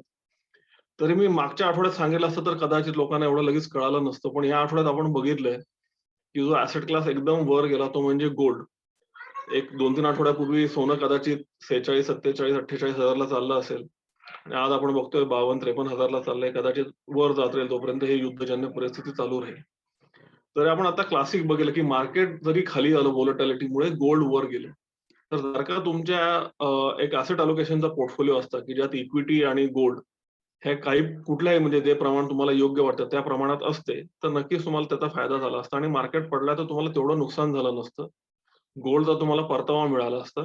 आणि योग्य वेळी गोल्ड किंवा गोल्ड फंड, मी इथं म्हणतोय, गोल्ड फंड मधनं पैसे काढून तुम्ही इक्विटीमध्ये लोअर लेवलला ऍड करू शकला असता. तर तुमच्याकडे एक मुद्दल राहतं मार्केट खाली आल्यावर तिथं ऍडिशन करायला.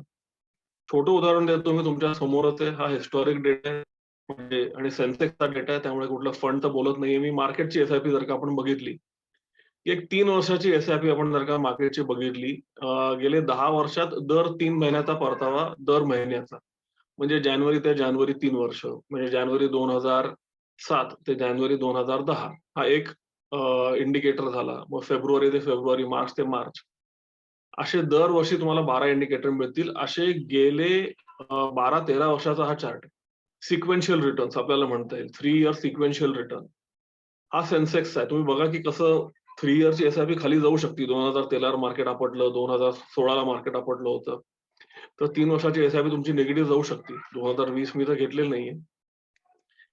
पण ते जर का तुम्ही त्याच्याऐवजी अलोकेशन केलं असतं 60% गोल्ड, सॉरी 40% गोल्ड आणि 60% इक्विटी म्हणजे सेन्सेक्स, तर बघा त्याचा परतावा कसा आहे. त्याचा परतावा चांगला, पण एक तुम्ही लगेच नोटीस केलं असेल, जी हिरवी लाईन आहे ती एक ऍसेट अलोकेशन आहे. 60+40 गोल्ड इव्हन इन एसआयपी. लमसमला जर करायचं असतं, पण इव्हन एसआयपी मध्ये जरी तुम्ही एक ऍसेट अलोकेशन केलं की 60% पैसे इक्विटीमध्ये लावले आणि 40% म्हणजे 10,000ची एसआयपी करायची, 6,000ची सेन्सेक्स मध्ये केली, 4,000ची गोल्ड फंड मध्ये केली, तर एक कॉम्बिनेशनचं रिटर्न तुम्ही बघा की रिटर्न्स चांगले आहेत आणि त्याच्यातली व्हॉलेटिलिटी ऑटोमॅटिकली कमी झाली आहे. का? कारण जेव्हा जेव्हा इक्विटी चांगलं करतं, गोल्ड कदाचित थोडं थंड राहील, पण ज्यावेळेस इक्विटीमध्ये समस्या येते काही आंतरराष्ट्रीय कारणांमुळे किंवा दुसऱ्या कुठल्या कारणामुळे, तर गोल्डमध्ये निवेश करतात लोक आणि गोल्डचा परतावा वाढतो. तर एस्पेशली एसआयपी सारखं एक इन्व्हेस्टमेंट आहे की ज्यात खराब टाइम मध्ये तुम्ही इन्व्हेस्ट केला आणि तो ऍसेट क्लास चांगला झाला की तुम्हाला परतावा मिळतो. तर इव्हन एसआयपी मध्ये जर का तुम्ही ऍसेट अलोकेशन केलं तर नक्कीच तुम्हाला फायदा मिळतो. तर हेच मी इथं दाखवण्यासाठी हा चार्ट इथं ठेवला होता. तो मुख्य मुद्दा हाच आहे की इक्विटी, डेट आणि हायब्रिड हे आपल्याकडे 4 पर्याय म्हणजे debt, conservative hybrid, aggressive hybrid आणि इक्विटी हे 4 पर्याय आपल्याकडे आहेत. त्या व्यतिरिक्त आपल्याकडे गोल्ड फंड आहे, गोल्ड ईटीएफ पण आहे, gold fund of fund. ETF म्हणजे डीमॅट मध्ये घ्यावं लागतं, फंड ऑफ फंड तुम्ही डायरेक्टली म्युच्युअल फंड कडनं घेऊ शकता फोलिओ मध्ये साधे. ते सिल्वर मध्ये पण अवेलेबल आहे, गोल्ड मध्ये पण अवेलेबल आहे. तर असे आपल्याकडे हे पर्याय उपलब्ध आहेत इन्व्हेस्ट करण्यासाठी. तर जर का तुम्ही प्रॉपर ऍसेट अलोकेशन केलं, तुमचं रिस्क प्रोफाईल समजून ऍसेट अलोकेशन केलं आणि रिबॅलन्सिंग केलं आणि या सगळ्या पर्यायांकडे डोळसपणे बघितलं, त्याचं टॅक्सेशन समजून घेतलं, तर नक्कीच तुमचे सगळे जे फायनान्शियल गोल्स आहेत, उद्दिष्ट आहेत, ते नक्कीच तुम्ही पूर्ण करू शकता. एवढं करून मी थांबवतो आणि आपण इथून पुढे आपले प्रश्नोत्तराचं सत्र सुरू करू शकतो. दीक्षित साहेब, मनपूर्वक आभार. नेहमीप्रमाणेच तुम्ही खूप छान पद्धतीने याचा सगळ्याचा आढावा घेतला. अनेक प्रश्न आलेले आहेत. प्रश्नांमध्ये एक असं प्रश्न आहे भरपूर की आम्हाला हे प्रेझेंटेशन आवडलेलं आहे आणि आम्हाला हे मिळेल का? तर अर्थात उत्तर असंच आहे की हे सर्व प्रेझेंटेशन, हा सगळ्याच्या सगळा कार्यक्रम लोकसत्तेच्या युट्यूब चॅनलवरती उपलब्ध आहे. त्यामुळे तुम्हाला प्रेझेंटेशन हे जसंच्या तसं, हा कार्यक्रम जसंच्या तसा तुम्हाला परत परत बघता येईल, अभ्यासता येईल. अनेक प्रश्न असे सुद्धा आहेत. ताटके साहेबांचे पुस्तकांविषयी खूप उत्सुकता आहे. तर ताटके साहेब, आपल्या या प्रश्नोत्तरामध्ये सुद्धा तुम्ही तुमचे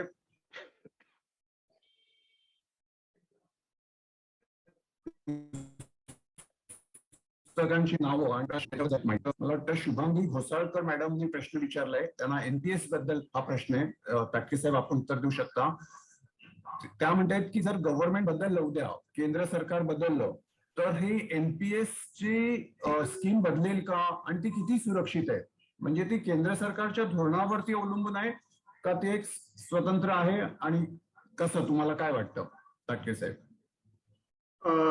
एनपीएस ही स्कीम पूर्णपणे स्वतंत्र आहे. त्याचा कुठलाही सरकारशी संबंध नाहीये. त्यामुळे सरकार बदललं म्हणून एनपीएसचा परतावा कमी होईल असं नाहीये. कदाचित असं होऊ शकतं की काही कारणामुळे सरकार अचानक बदललं, निवडणुकांचे रिझल्ट एकदम वेगळे लागले, तर काही कालावधीपुरतं तिथल्या एनपीएसचा परतावा कमी जास्त दिसू शकेल. परंतु असा याचा अर्थ नाहीये की कुठल्याही सरकारचा त्याच्यावर नियंत्रण आहे. त्यामुळे हे आपण डोक्यातून काढून टाकलं पाहिजे. त्यात आणखीन त्यांनी एक प्रश्न असा मला दिसतो की how safe is NPS in the long run. तर लॉंग रन मध्ये खूप चांगलं आहे. त्यामुळं जितक्या तरुण वयामध्ये आपल्याला 18व्या वर्षापासून आपल्याला अकाउंट काढता येतं, ज्या मुलांना शक्य असेल त्यांनी अतिशय तरुण वयामध्येच हे अकाउंट ओपन केलं तर त्याचे फायदे जास्त मिळतील. रिटायरमेंटला जवळ आलेल्या लोकांनी अकाउंट ओपन केलं तर फायदे थोडेसे कमी मिळतील, कारण का कमी कालावधीत शेअर बाजार दोलायमानच असतो. मला वाटतं वंदन शिरूर असा प्रश्न विचारतायत. फंड ऑफ फंड्स असा एक फंडचा प्रकार आहे, तर त्याबद्दल दीक्षित साहेब किंवा ताटके साहेब कोणी उत्तर देऊ शकेल? दीक्षित साहेब, तुम्ही बोलाल. Fund of funds. Fund of fund हा असा प्रकार आहे की जेव्हा कुठलाही फंड काय करतो, आपण लोकांकडनं पैसे कलेक्ट करतो आणि कुठल्या तरी एका पर्पज मध्ये, एका व्हेकल मध्ये इन्व्हेस्ट करतो. तर काही फंड असे असतात की ते स्वतः तो पैसा एक्झॅक्टली स्वतः मॅनेज करणार नाही. बाकी जे ऑप्शन्स आहेत फंड्सचे तुमच्याकडे, की बिर्लाकडे बऱ्याच स्कीम्स असतात, तर आम्हाला आता एक ऍसेट अलोकेशनचं फंड ऑफ फंड करायचं, की लोक म्हणतात आम्हाला माहित नाही कुठली स्कीम घ्यायची, कुठली ठेवायची, कुठली विकायची, हे आम्हाला कळत नाही. मग आम्ही काय करावं? मग ते म्हणतात ऍसेट अलोकेशन करा, बदल करा त्याच्यात वगैरे. मग इन्व्हेस्टर म्हणतो की नाही, तेवढं आम्ही करू शकत नाही. मग त्यावेळेस फंड ऑफ फंड काढला जातो, की एका फंड मध्ये पैसे घेतले जातात, ते इन रिटर्न कुठल्या जी काय थीम असेल त्या फंडची त्यानुसार इन्व्हेस्ट करतात. हा एक प्रकार आहे. दुसरा आहे की धरून त्याला गोल्ड मध्ये इन्व्हेस्ट करायचंय, तर गोल्ड ETF मध्ये जर तुम्ही डायरेक्टली डीमॅट थ्रू इन्व्हेस्ट करू शकता. पण फंड ऑफ फंड मध्ये पण लोक म्हणतात की नाही, आम्हाला डीमॅट नकोय, आम्हाला म्युच्युअल फंड प्लॅटफॉर्मवरच घ्यायचंय. तर एक फंड असतो, त्याला गोल्ड फंड म्हणलं जाईल, त्यात पैसे घेतले जातात आणि तो इन रिटर्न गोल्ड ETF मध्ये निवेश करतो. तर एक फंड म्हणजे इट्स अ व्हेकल जो स्वतः पैशाचं इन्व्हेस्टमेंट करणार नाही तो फंड, पण तो व्हेरियस फंड्स मध्ये पैसे लावेल. तर फंड ऑफ फंड हा ETF मध्ये निवेश करायला, एका ETF मध्ये किंवा मल्टिपल ETF किंवा मल्टिपल स्कीम्स किंवा कॉम्बिनेशन ऑफ स्कीम मध्ये करायला ते एक व्हेकल आहे. एक राजेश कोरगावकर म्हणून आपले एक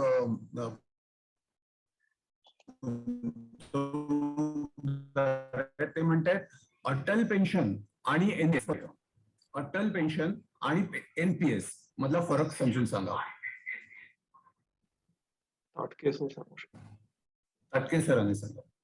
अटल पेन्शन स्कीमला 40 वर्षापर्यंत मर्यादा आहे. नॅशनल पेन्शन स्कीम 60व्या वर्षापर्यंत ओपन करता येते. परंतु गुंतवणुकीचं अगदी खरं सांगायचं तर मला अटल पेन्शन स्कीमचं गुंतवणूक नक्की कशी होती हे मला माहित नाहीये. वयोमर्यादा माहित आहे. ठीक आहे. NPS संदर्भातच एक प्रश्न असा आहे की महिन्यात किती गुंतवणूक NPSच्या अकाउंट मध्ये करता येते? काही त्याच्यावरती बंधन आहेत का? वर्षाची नाहीये. हा, एका महिन्यात दोनदा डिपॉझिट करता येईल का? करू शकतात. असा एक प्रश्न. ठीक आहे. एक छोटा पॉइंट मी तर ऍड करतो NPSचा, की NPS ला आपलं जे टॅक्स बेनिफिट मिळतं ते तुमच्या बेसिक सॅलरीच्या 10%. लोकांना जनरली वाटतं की 50,000चं लिमिट आहे, तसं नाही. धरून त्याला तुमचा बेसिक पगार 10 लाख आहे, तर तुम्ही 1 लाख पर्यंत NPS मध्ये निवेश करून त्या 1 लाखावर तुम्हाला अबव ATC म्हणजे जे 1.5 लाख आपण लिमिट म्हणतो, त्याच्या व्यतिरिक्त NPS ची सीमा 50,000 नसून तुमच्या बेसिकच्या 10% पर्यंत आहे, विच एव्हर इज हायर. तर तसं तुम्हाला करता येईल. ताटके प्रश्न आहे. ताटके साहेब, अनेक पर्याय तुम्ही गुंतवणुकीचे सांगितले, पण रिअल इस्टेट तेवढ्या फोर्सफुली तुम्ही सांगितलं नाहीत. तर रिअल इस्टेट कडे बघण्याचा गुंतवणूक पर्याय म्हणून आपला दृष्टिकोन काय आहे? हा, आता रिअल इस्टेट आपण का बघितलं नाही, कारण आपल्या भागाचंच नाव असं होतं की नाविन्यपूर्ण गुंतवणूक. रिअल इस्टेट हा परंपरागत गुंतवणूक प्रकार आहे. तरी सुद्धा त्याच्याविषयी बोलायला मला आवडेल की रिअल इस्टेट गुंतवणूक करताना आपण 2-3 बेसिक मुद्दे बघायला पाहिजेत. की आपण जर कर्ज काढून जर घर घेणार असू, तर आपल्याला त्या भागामध्ये जिथे आपण घर घेणार आहे त्याचे आतापर्यंतचा परतावा काय मिळालेला आहे, म्हणजे त्याच्या साधारणतः घराची व्हॅल्यू किती वाढती आणि आपल्याला तिथं घर भाडं काय मिळतं, ह्याची रक्कम ही कर्जाच्या व्याजापेक्षा कमी असली पाहिजे. तर मग मी एक ठोकताळा सांगतोय. उदाहरणार्थ, मी अशा ठिकाणी फ्लॅट घेतोय, अशा ठिकाणी घर घेतोय की जिथे रेंट खूप मला कमी मिळणार आहे, घर भाडं खूप कमी मिळतंय, मात्र मला व्याज मात्र खूप जास्त द्यावं लागणार आहे. तर दीर्घकाळामध्ये सुद्धा मला त्याच्यावर फारसा फायदा मिळणार नाहीये. त्याच्या उलट जर असेल की मला कर्ज खूप कमी काढायला लागते किंवा मला स्वस्तात कर्ज मिळते, कर्ज जसे आता व्याजदर खूप कमी आहेत, कमी व्याजदरात मला लोन मिळतंय आणि मी अशा ठिकाणी घर घेतोय की जिथे संभाव्य असं आहे की घर भाडं जास्त मिळू शकेल, येणाऱ्या कालावधीमध्ये त्यामध्ये जागांचे भाव पण वाढतील, अशा ठिकाणी घरांमध्ये गुंतवणूक करायला हरकत नाही. ह्याच्या रिलेटेड अजून एक प्रश्न आला असा होता की REIT म्हणून एक म्युच्युअल फंड आहे की रिअल इस्टेट मध्ये गुंतवणूक करतात. हा प्रकार आत्ताच भारतामध्ये यायला लागलेला आहे. अजून त्याच्यामध्ये फार काही सुधारणा किंवा डेव्हलपमेंट अशी झालेली नाहीये. पण हा प्रकार काय आहे एवढं तरी आपण समजून घेऊ शकतो. जसं आपण इतर म्युच्युअल फंडामध्ये प्रत्यक्ष शेअर्स न घेता त्या शेअर मध्ये अप्रत्यक्षपणे प्रवेश करतो, सेम वे रिअल इस्टेट स्वतः खरेदी न करता एखाद्या मोठ्या प्रोजेक्ट मध्ये सर्व लोक एकत्र येऊन त्या रिअल इस्टेट मध्ये आपण इन्व्हेस्टमेंट करत असतो. संकल्पना खूप चांगली आहे. येणाऱ्या कालावधीमध्ये कदाचित REIT मोठ्या प्रमाणात भारतामध्ये येईल आणि तो अधिक चांगला प्रकार असेल रिअल इस्टेट मध्ये गुंतवणूक करायचा असं मला वाटतंय. प्रत्यक्ष जागा घेणे, प्रत्यक्ष लोन काढून हे करणे, त्याच्याऐवजी REIT मध्ये जर SIP चालू झाली तर that will be the best thing मला वाटतं. एक निखिल राऊत यांचा प्रश्न आहे, सार्वभौम सुवर्ण रोखे याचं स्वरूप काय आहे? सार्वभौम सुवर्ण रोखे हा, स्वरूप काय आहे? सोव्हरेन गोल्ड बॉन्ड ज्याला आपण म्हणतो, हा, त्यालाच सार्वभौम सुवर्ण रोखे मराठीमध्ये आपण म्हणतो. प्रत्यक्ष सोनं घेण्यापेक्षा नक्कीच चांगले ते, कारण का प्रत्यक्ष सोनं त्याच्यामध्ये आपल्याला हाताळायला लागत नाहीये, ठराविक रिटर्न्स मिळतात, लॉंग टर्म मध्ये ते खूप चांगलं आहे. परंतु माझं वैयक्तिक असं मत राहील की SGP पेक्षा एक स्टेप पुढे जाऊन आपण गोल्ड म्युच्युअल फंडामध्ये जर गुंतवणूक केली नियमितपणे, कारण का SGP आपल्याला रोज उपलब्ध नसणार आहे खरेदीसाठी, पण गोल्ड SIP मध्ये आपल्या गुंतवणुकीला एक शिस्त लागते. जसं मगाशी सर तुम्ही म्हणला की आपल्याला मानसिकता, सुनील सर जसा तुम्ही उल्लेख केला की गुंतवणुकीची मानसिकता पण आपण अभ्यासली पाहिजे, तर SIP जर आपण केली तर आपल्या गुंतवणुकीला आपोआप शिस्त लागते. त्यामुळे SGP हा चांगला ऑप्शन आहेच, त्याला काही शंका नाही, पण त्याच्याही पेक्षा गोल्ड म्युच्युअल फंड हा एक पाऊल पुढे जातो असं माझं म्हणणं आहे. प्रिया मॅडमचा एक प्रश्न आहे की कमोडिटी बाजारात गुंतवणूक करणारे पण म्युच्युअल फंडाच्या काही स्कीम्स आहेत का? कमोडिटी मध्ये गुंतवणूक म्युच्युअल फंडच्या काही स्कीम्स आहेत का, असा प्रश्न प्रिया मॅडम विचारत आहेत. गोल्ड आणि सिल्वर कमोडिटीज आहेत ना, त्या व्यतिरिक्त बाकी म्हणजे कमोडिटी बाजार खूपच मोठा आहे, पण गोल्ड आणि सिल्वर हे दोन पर्याय आहेत कमोडिटी मधले जे म्युच्युअल फंड आहेत, बाकी कुठले नाही. आणि शैलेंद्रजी तुम्ही आहातच आता म्हणून तुम्हालाच विचारतोय, कसा प्रश्न आलाय की सगळा शॉर्टकटचा जमाना असतो हल्ली, सगळं इन्स्टंट पाहिजे असतं, इन्स्टंट कॉफी, इन्स्टंट T20, तसं इंट्राडे शेअर मार्केटमध्ये इंट्राडे असू शकेल, तसं म्युच्युअल फंड मध्ये काही असं झटपट आम्हाला काही परतावा देणाऱ्या काही गोष्टी, स्कीम्स असतात का? इंट्राडे म्युच्युअल फंड मध्ये फक्त ETF मध्ये अवेलेबल, बाकी कुठं नाहीये. आणि म्हणजे सपोज तुम्हाला इंडेक्स मध्ये तुम्हाला इन्व्हेस्ट करायचंय तर तुम्ही दिवसभरात ETF घेऊन विकू शकता आणि तो काय ETFच्या भावात बदल होईल, तो तुम्हाला जो काय फायदा किंवा नुकसान आहे तो होऊ शकतो. तर इंट्राडे स्टॉक मध्ये खेळायच्या ऐवजी इंडेक्स मध्ये खेळायचं असेल तर ETF हा एकच पर्याय आहे, बाकी कुठला पर्याय नाही. चेतन सलील असा एक प्रश्न विचारतायत की दोन असे संज्ञा त्या म्हणतायत की व्हॅल्यू आणि प्राइस, म्हणजे म्हणता येईल मूल्य आणि किंमत. ताटके साहेब, आपण तर गुंतवणुकीमध्ये आणि म्युच्युअल फंड मध्ये PhD मिळवली आहे, थोडासा तात्विक प्रश्न आणि अंगाने आहे हा प्रश्न. मूल्य आणि किंमत ह्या दोन वेगवेगळ्या संकल्पना आहेत का? जरा विस्ताराने समजून सांगावेत. आहेत, अगदी नक्की आहेत. म्हणजे वॉरेन बफेट म्हणतात, price is what we pay and value is what we get. Price म्हणजे सध्या बाजारभाव जो चालू आहे ती प्राइस, परंतु त्याचं खरं मूल्य काय आहे ते आपल्याला शोधून काढायला लागेल. आणि दुर्दैवानं हेच गुंतवणूकदारांना लक्षात येत नाही की बहुसंख्य गुंतवणूकदारांना असं वाटत असतं की शेअर बाजारामध्ये एका शेअरची जी आता किंमत चाललेली आहे ती किंमत म्हणजे त्या शेअरची मूल्य आहे किंवा व्हॅल्यू आहे, पण प्रत्यक्षात तसं नसतं, त्याची बुक व्हॅल्यू कदाचित वेगळी असती. यासाठी आपल्याला मार्केटचा किंवा शेअरचा फंडामेंटल अनालिसिस जो म्हणतात तो आपल्याला करता आला पाहिजे. शेअर बाजाराच्या मध्ये ज्या कंपन्या आहेत त्यांच्या ताळेबंदाचा अभ्यास करून आपल्याला त्या शेअरची एक्झॅक्ट काय व्हॅल्यू आहे ते शोधून काढता येऊ शकतं. बऱ्याच वेळेला असं होतं की त्या बुक व्हॅल्यू पेक्षा कितीतरी पट अधिक शेअर मार्केटमध्ये शेअर तो उपलब्ध असतो, प्राइस त्याची जास्त असते. पण त्याचा अर्थ असा नाही की प्रत्येक प्राइस जास्त असलेला शेअर हा महाग आहे. त्याच्याकडून लोकांच्या अपेक्षा जर जास्त असतील तर बऱ्याच वेळेला, ज्याला पीई रेशिओ म्हणतो, आता थोडंसं टेक्निकल आपल्याला वेळेमुळे बोलता येणार नाही, पण पीई रेशिओ अशा शेअरचा जास्त असतो. असे शेअर वरवर महाग वाटतात, परंतु दीर्घकाळामध्ये त्याचा परतावा आपल्याला चांगला मिळत असतो. त्यामुळे प्रश्नाचं उत्तर थोडक्यात द्यायचं तर व्हॅल्यू आणि प्राइस, मूल्य आणि किंमत, ह्या दोन वेगळ्या संज्ञा आहेत. आणि शेअर बाजारामध्ये गुंतवणूक करणाऱ्या प्रत्येक व्यक्तीला त्याचा निदान थोडासा तरी अंदाज असला पाहिजे. अभ्यास असला पाहिजे. छान माहिती देत आहे टाटके साहेब. एक असा पण प्रश्न आला आणि तो कदाचित या आत्ताच्या युद्धाच्या पार्श्वभूमीवरती आहे. ते आपण भारतीय शांतीच्या शोधात असतोच आणि शांतीबरोबर आणखीन एक पुढच्या ह्याच्यात जातो आपण, काय सॅल्वेशन म्हणजे मुक्तीच्या पण मार्गावरती असतो आपण, मुक्तीचे सिकर्स असतो. तर फायनान्शियल सॅल्वेशन हे मिळवण्यासाठी काही आपल्याकडे मार्ग आहे का, की बाबा आर्थिक दृष्ट्या मला मी मुक्त असलो पाहिजे पण सुरक्षित पण असलो पाहिजे, अशा पद्धतीने काही तुम्हाला काही पर्याय मार्ग काही सुचवता येतील का? म्हणजे याच्यात कुठली बुवाबाजी नाही, मला अशी काही आर्थिक बुवा आपण आता असं नाही.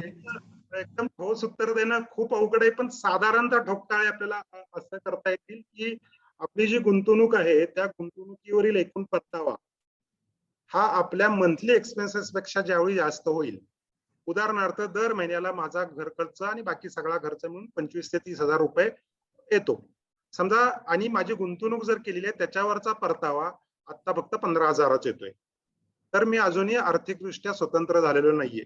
पण एक वेळ अशी येईल की माझे मंथली एक्सपेन्सेस हे गुंतवणुकीच्या परताव्यापेक्षा कमी आहेत, अशा वेळी मी पूर्णपणे स्वतंत्र झालो असं म्हणता येईल. अर्थात हे उत्तर असं आहे की मी असं अज्युम करतो की आपल्या आर्थिक गरजा वाढणार नाहीत, त्यामुळे हे प्रत्येक व्यक्तीच्या मानसिकतेशी जोडलेलं उत्तर आहे. परंतु हे करता येऊ शकतं. म्हणजे बरीचशी इंग्रजी मधली बुक्स आहेत, आता बुक आपला पुस्तकांवर पण विषय झाला तर रोमान्सिंग द बॅलन्स शीट म्हणून डॉक्टर अनिल लांबांचं जे पुस्तक मी भाषांतरित केलं होतं, तर त्याच्यामध्ये त्यांनी खूप चांगल्या प्रकारे याच्याविषयी मार्गदर्शन केलेलं. तर ते पुण्याच्या रोहन प्रकाशननी ते मला संधी दिली होती.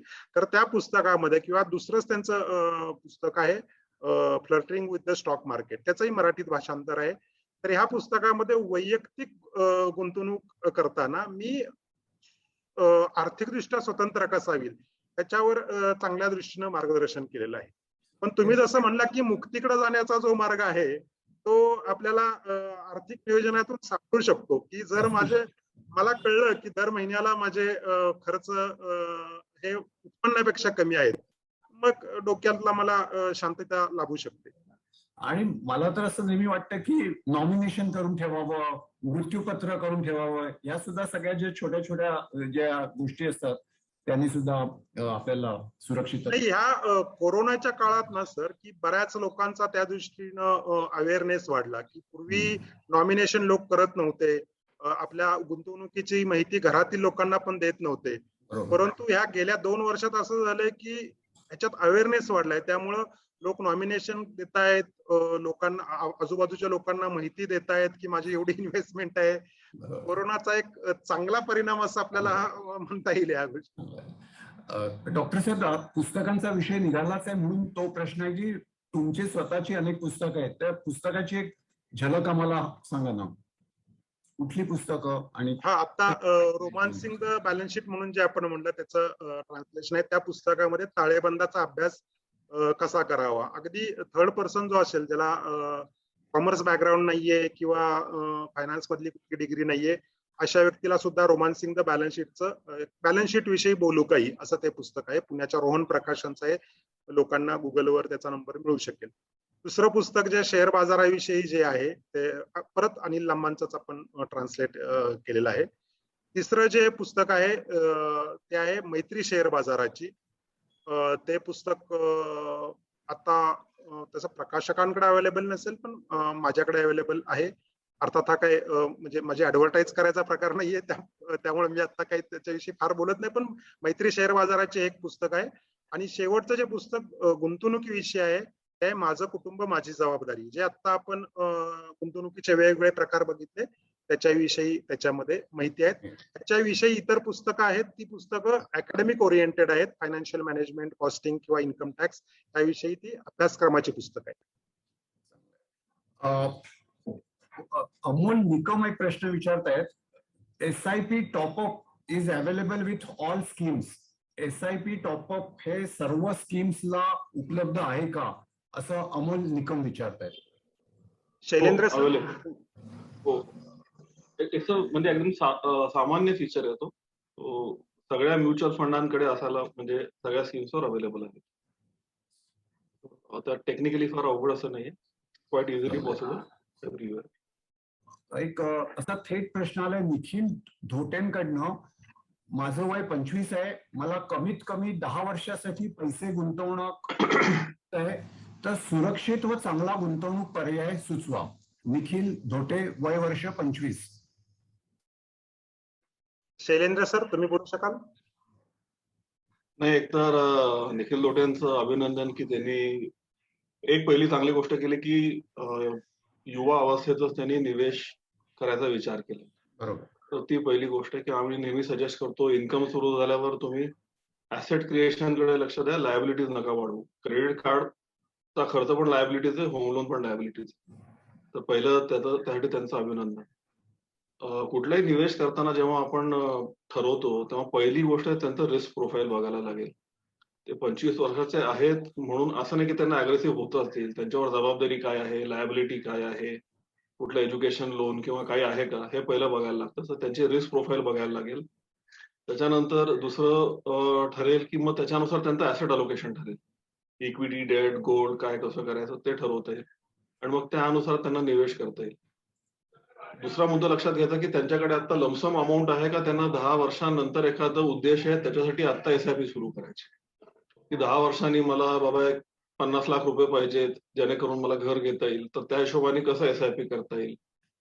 That can be one way. म्हणजे ते एक त्यांचं कारण असू शकतं प्रश्न विचारायचा. किंवा दुसरं असेल की माझ्याकडे आता एक काय 2-5 लाख रुपये आहेत, त्याचं मी काय वर्गीकरण करू किंवा ते मी कसं निवेश करू येणाऱ्या 10 वर्षांसाठी, हाही त्यांचा एक दुसरा प्रश्न असू शकतो.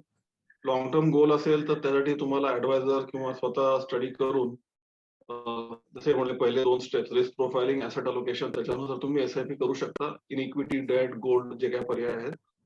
लमसम असेल तरी तेच राहील. रिस्क प्रोफाइलिंग नंतर asset allocation within equity, debt, gold हे तुम्ही करू शकता. फक्त आजची मार्केटची परिस्थिती बघता इक्विटीमध्ये कुठली मोठी गुंतवणूक एक रकमी करू नये असं आम्ही सजेस्ट करू शकतो. की बाबा तुम्ही एक 5 लाख जर का तुम्हाला इन्व्हेस्ट करायचे तर एक STP नावाचा प्रकार असतो, सिस्टमॅटिक ट्रान्सफर प्लॅन. ते पैसे लिक्विड फंड मध्ये टाकावेत आणि एक पुढचे 6 महिने किंवा वर्षभर दर आठवड्याला एक ठराविक अमाऊंट त्या लिक्विड फंड मधनं इक्विटी स्कीम जी तुम्हाला पाहिजे त्यात तुम्हाला स्विच करता येते. म्हणजे धरून त्याला 5 लाख आहे, आठवड्याला 25,000 असं तुम्ही 4-5-20 ट्रान्झॅक्शन करू शकता. म्हणजे तुम्हाला एक रफली 5 ते 6 महिने लागतील आणि त्यात तुमचा निवेश होऊन जातो. तर तुम्ही जर का स्टॅगर केलं इक्विटी खास करून आजच्या काळात आणि नंतर होल्ड केलं येणाऱ्या 10 वर्षांसाठी, तर नक्कीच तुमचं जे काही उद्दिष्ट आहे ते साध्य होऊ शकतं. सर मी याविषयी बोलू का सुनील सर थोडस? या प्लीज गो हेड सर. अगदी एक सोपा ठोकताळा सांगितला जातो ज्याला 100 मायनस एज असं म्हणतात.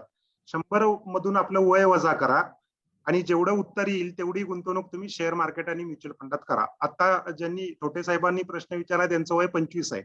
मग 100 मधनं आपलं वय वजा करा, 25 वजा केल्यावर उत्तर येतं 75. 75 काय सांगतं तर तुमच्या टोटल गुंतवणुकीच्या 75% तुम्ही शेअर मार्केट आणि म्युच्युअल फंडात गुंतवणूक करायला पाहिजे.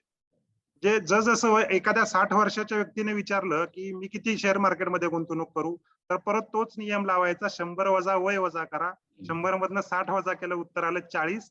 तुमच्या एकूण गुंतवणुकीपैकी 40 करा टक्के गुंतवणूक शेअर मार्केट आणि म्युच्युअल फंडात करा. म्हणजे याचा नियम असा आहे की जेवढं वय तुमचं वाढत जाईल तसतशी शेअर बाजारातली गुंतवणूक कमी करा. कमी करा. हा, अर्थात हे याला एक्सेप्शनल पण आहेत. 80 इयर्सच्या 85 इयर्सच्या लोक सुद्धा शेअर मार्केटमध्ये तेवढेच ऍक्टिव्ह असतात, त्यामुळे याला अपवाद पण आहेत. अजून एक छोटंसं एक्सप्लेनेशन, एकाने फार छान प्रश्न विचारलाय, माझं कुटुंब माझी जबाबदारी हे पुस्तक मुख्यमंत्री साहेबांचं आहे का? तर माझं पुस्तकाचं नाव आहे माझी गुंतवणूक माझी जबाबदारी.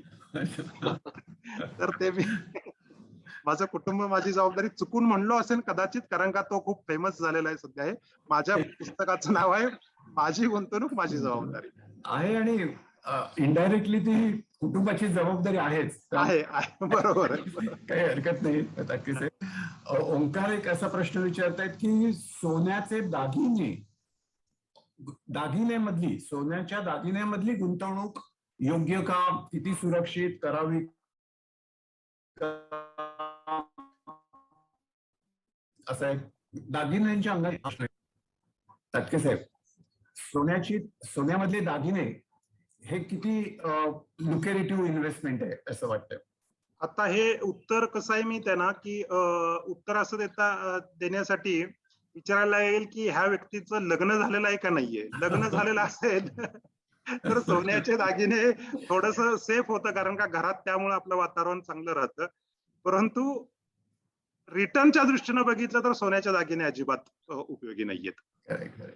हा, फक्त अजून मी एक छोटा पॉइंट ऍड करतो की जे फिजिकली सोनं तुम्ही घेता ना, ते अगदी शेवटचा पर्याय म्हणून तुम्ही विका.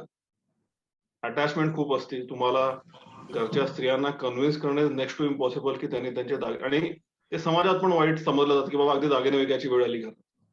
पण जर का तुम्ही गोल्ड फंड मध्ये डिजिटली इन्व्हेस्ट केलं, कुणाला कळणार पण नाही इन्व्हेस्ट केलं, कुणाला कळणार पण नाही रिडीम केलं, तर तो एक जो भावनिक भाग आहे शॉपिंगचा आणि अटॅचमेंटचा, म्हणजे शॉपिंग हा एक फायद्याचा भाग आहे आणि अटॅचमेंट हा त्यातला निगेटिव्ह भाग आहे. तर तो फायदा आहे की तुम्ही इन्व्हेस्टमेंट कराल ज्वेलरीमध्ये आणि तुमच्या पत्नीला शॉपिंग पण होऊन जाईल, तर डबल ऍडव्हान्टेज आहे. पण ते विकणं इज नेक्स्ट टू इम्पॉसिबल. त्याचा परतावा तुम्हाला मिळणं इज नेक्स्ट टू इम्पॉसिबल. तर खास करून आपल्याकडे एक पद्धत असते की बाबा मुलीच्या लग्नासाठी किंवा काही लग्नासाठी आपण गोल्ड जमा करत जातो. आता गोल्ड 5,000 रुपयाच्या वर आहे, तर 1 ग्रॅम घेणं खूप कठीण आहे, अर्धा ग्रॅम घेणं पण कठीण आहे. तर गोल्ड फंड मध्ये काय तुम्ही 1,000 रुपयाने एसआयपी करू शकता. तर अगदी 1,000 रुपयापासून पण तुम्ही नियमित गोल्ड मध्ये निवेश करू शकता, पाहिजे तेव्हा रिडीम करू शकता. हा गोल्ड एसआयपीचा खूप मोठा फायदा. चांगल्या पद्धतीने हे मार्गदर्शन होत आहे. छोटी पॉइंट आहे की ज्वेलरी घ्याल तर त्याच्यावर तुम्हाला कारागिरी पे करावी लागते. राईट. तो एक्स्ट्रा खर्च आहे, तो तुमचा इथं पैसा होतो, निवेश होतो, त्याच्यावर तुम्हाला परतावा मिळतो. तर तो म्हणजे खूप मोठा मुद्दा आहे. 16 ते 20 कधी कधी टक्के तर कारागिरी जाते ज्वेलरी घेताना. तर ती द्यायची की नाही तुम्ही विचार करा. बरोबर, घट होते. दीक्षित टाटके साहेब, कार्यक्रमाच्या अगदी शेवटच्या टप्प्यावर आहोत आपण, पण त्याआधी आपला निरोप घेण्यात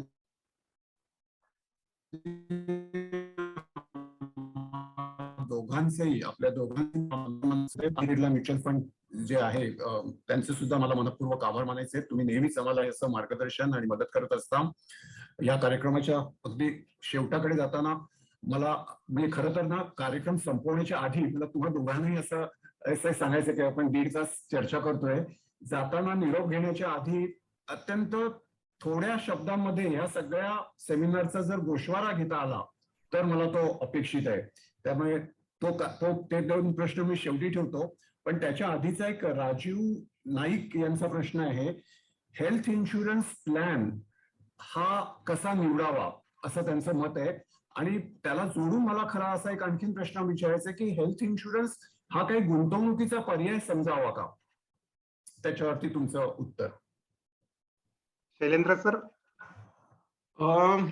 हेल्थ इन्शुरन्स किंवा कुठलाही इन्शुरन्स हे गुंतवणुकीचा पर्याय म्हणून बघू नये. बरोबर. म्हणजे मी म्युच्युअल फंड मध्ये आहे म्हणून मी असं म्हणत नाहीये, कारण जेव्हा किंवा म्हणजे हेल्थ इन्शुरन्स मध्ये तर सध्या परतावा वगैरे असा काही प्रकार नाही. तर हेल्थ इन्शुरन्स मध्ये तुम्ही प्रीमियम पे करता, काय नुकसान झालं तर तुम्हाला म्हणजे त्याचं कव्हरेज मिळतं. लाईफ इन्शुरन्स मध्ये असे पर्याय असतात की तुम्ही इन्व्हेस्ट कराल, तुम्हाला कव्हरेज प्लस रिटर्न्स मिळतात. पण तुम्ही इन्व्हेस्ट केलं की पहिलं काही एक अमाऊंट आहे ती तुम्हाला लाईफ कव्हर देण्यामध्ये वापरली जाते. धरून त्याला 100 रुपये तुम्ही दिले, त्यातला काही भाग हा तुम्हाला लाईफ कव्हर देण्यात वापरला जातो, त्याचा परतावा तुम्हाला मिळणार नाही. म्युच्युअल फंड मध्ये तसं नाही. 100 रुपये तुम्ही दिलेत, इक्विटीमध्ये द्या, लिक्विडमध्ये द्या, डेटमध्ये द्या, हायब्रिडला द्या, तर पूर्ण निवेश केले जाते. चार्जेस म्युच्युअल फंडला पण आहेत, इन्शुरन्सला पण आहेत. तर इन्शुरन्स जेवढं शक्य आहे तेवढं ते जी रिस्क आहे तुमची, सपोज लाईफ इन्शुरन्स असतं डेथची रिस्क कव्हर करायला, हेल्थ इन्शुरन्स असतं ऍक्सिडेंट किंवा मेडिकलचा काय खर्च आला तर ती रिस्क कव्हर करायला, त्याची आपल्याकडे तरतूद नसती, तर ती रिस्क कव्हर करण्यापुरतं जर का त्याला सीमित ठेवलं तर फायदा होईल. आणि दुसरं एक लिमिटेशन असतं लाईफ इन्शुरन्सला, की धरून त्याला एक परतावा आपण फिक्स केला, अॅन्युइटी ज्याला म्हणतो, ती आज जर का तुम्ही फिक्स केली 6%ला, ती तर 6%च राहणार, ती कधी वाढणार नाही आणि महागाई कमी जास्ती होत राहते. दुसरं आहे की तुम्हाला एक ठराविक कालाकरता पैसे भरावे लागतील, 5 वर्ष, 10 वर्ष, 15 वर्ष, तरच ते मिळणार, तर मिळणार नाही. नाहीतर तुमच्या कॅपिटल मधनच ते पैसे वापरले जातात, खूप कमी रिटर्न्स मिळणार तुम्हाला. म्युच्युअल फंडमध्ये ती फ्लेक्झिबिलिटी आहे तुम्हाला. तर तुमचेच पैसे, तुमचा ऍसेट आहे, तुम्ही पाहिजे तेव्हा चालू ठेवू शकता, बंद करू शकता, लिमिटेड रिडेम्पशन करू शकता, partial redemption, full redemption, equity, debt, combination, जसं म्हटलं सेफ्टी, लिक्विडिटी, रिटर्न्स आणि टॅक्स ऍडव्हान्टेज, ही जी फ्लेक्झिबिलिटी.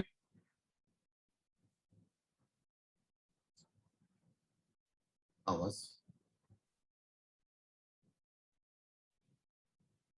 आवाज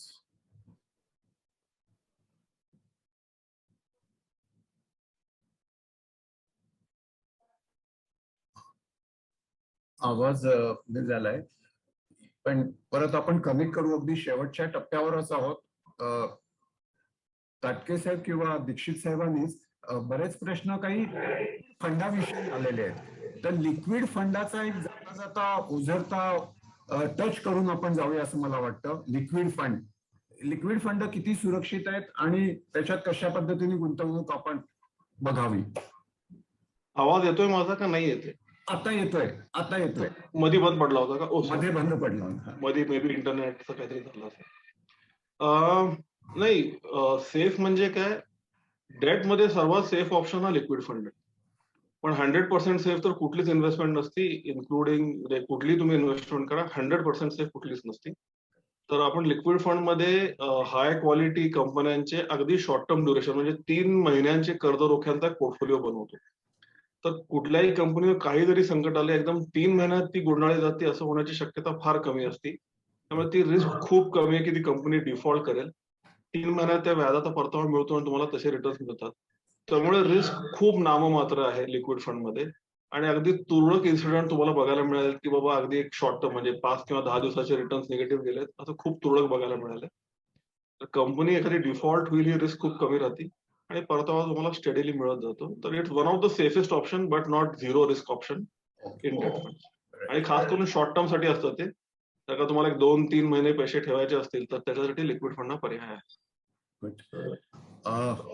ताटके साहेब आणि दीक्षित साहेब, अगदी निरोप घेण्याच्या आधी मी तुम्हा दोघांकडनं जाता जाता गुरुमंत्र किंवा कानमंत्र द्यावा अशी मी तुम्हाला विनंती करणार आहे.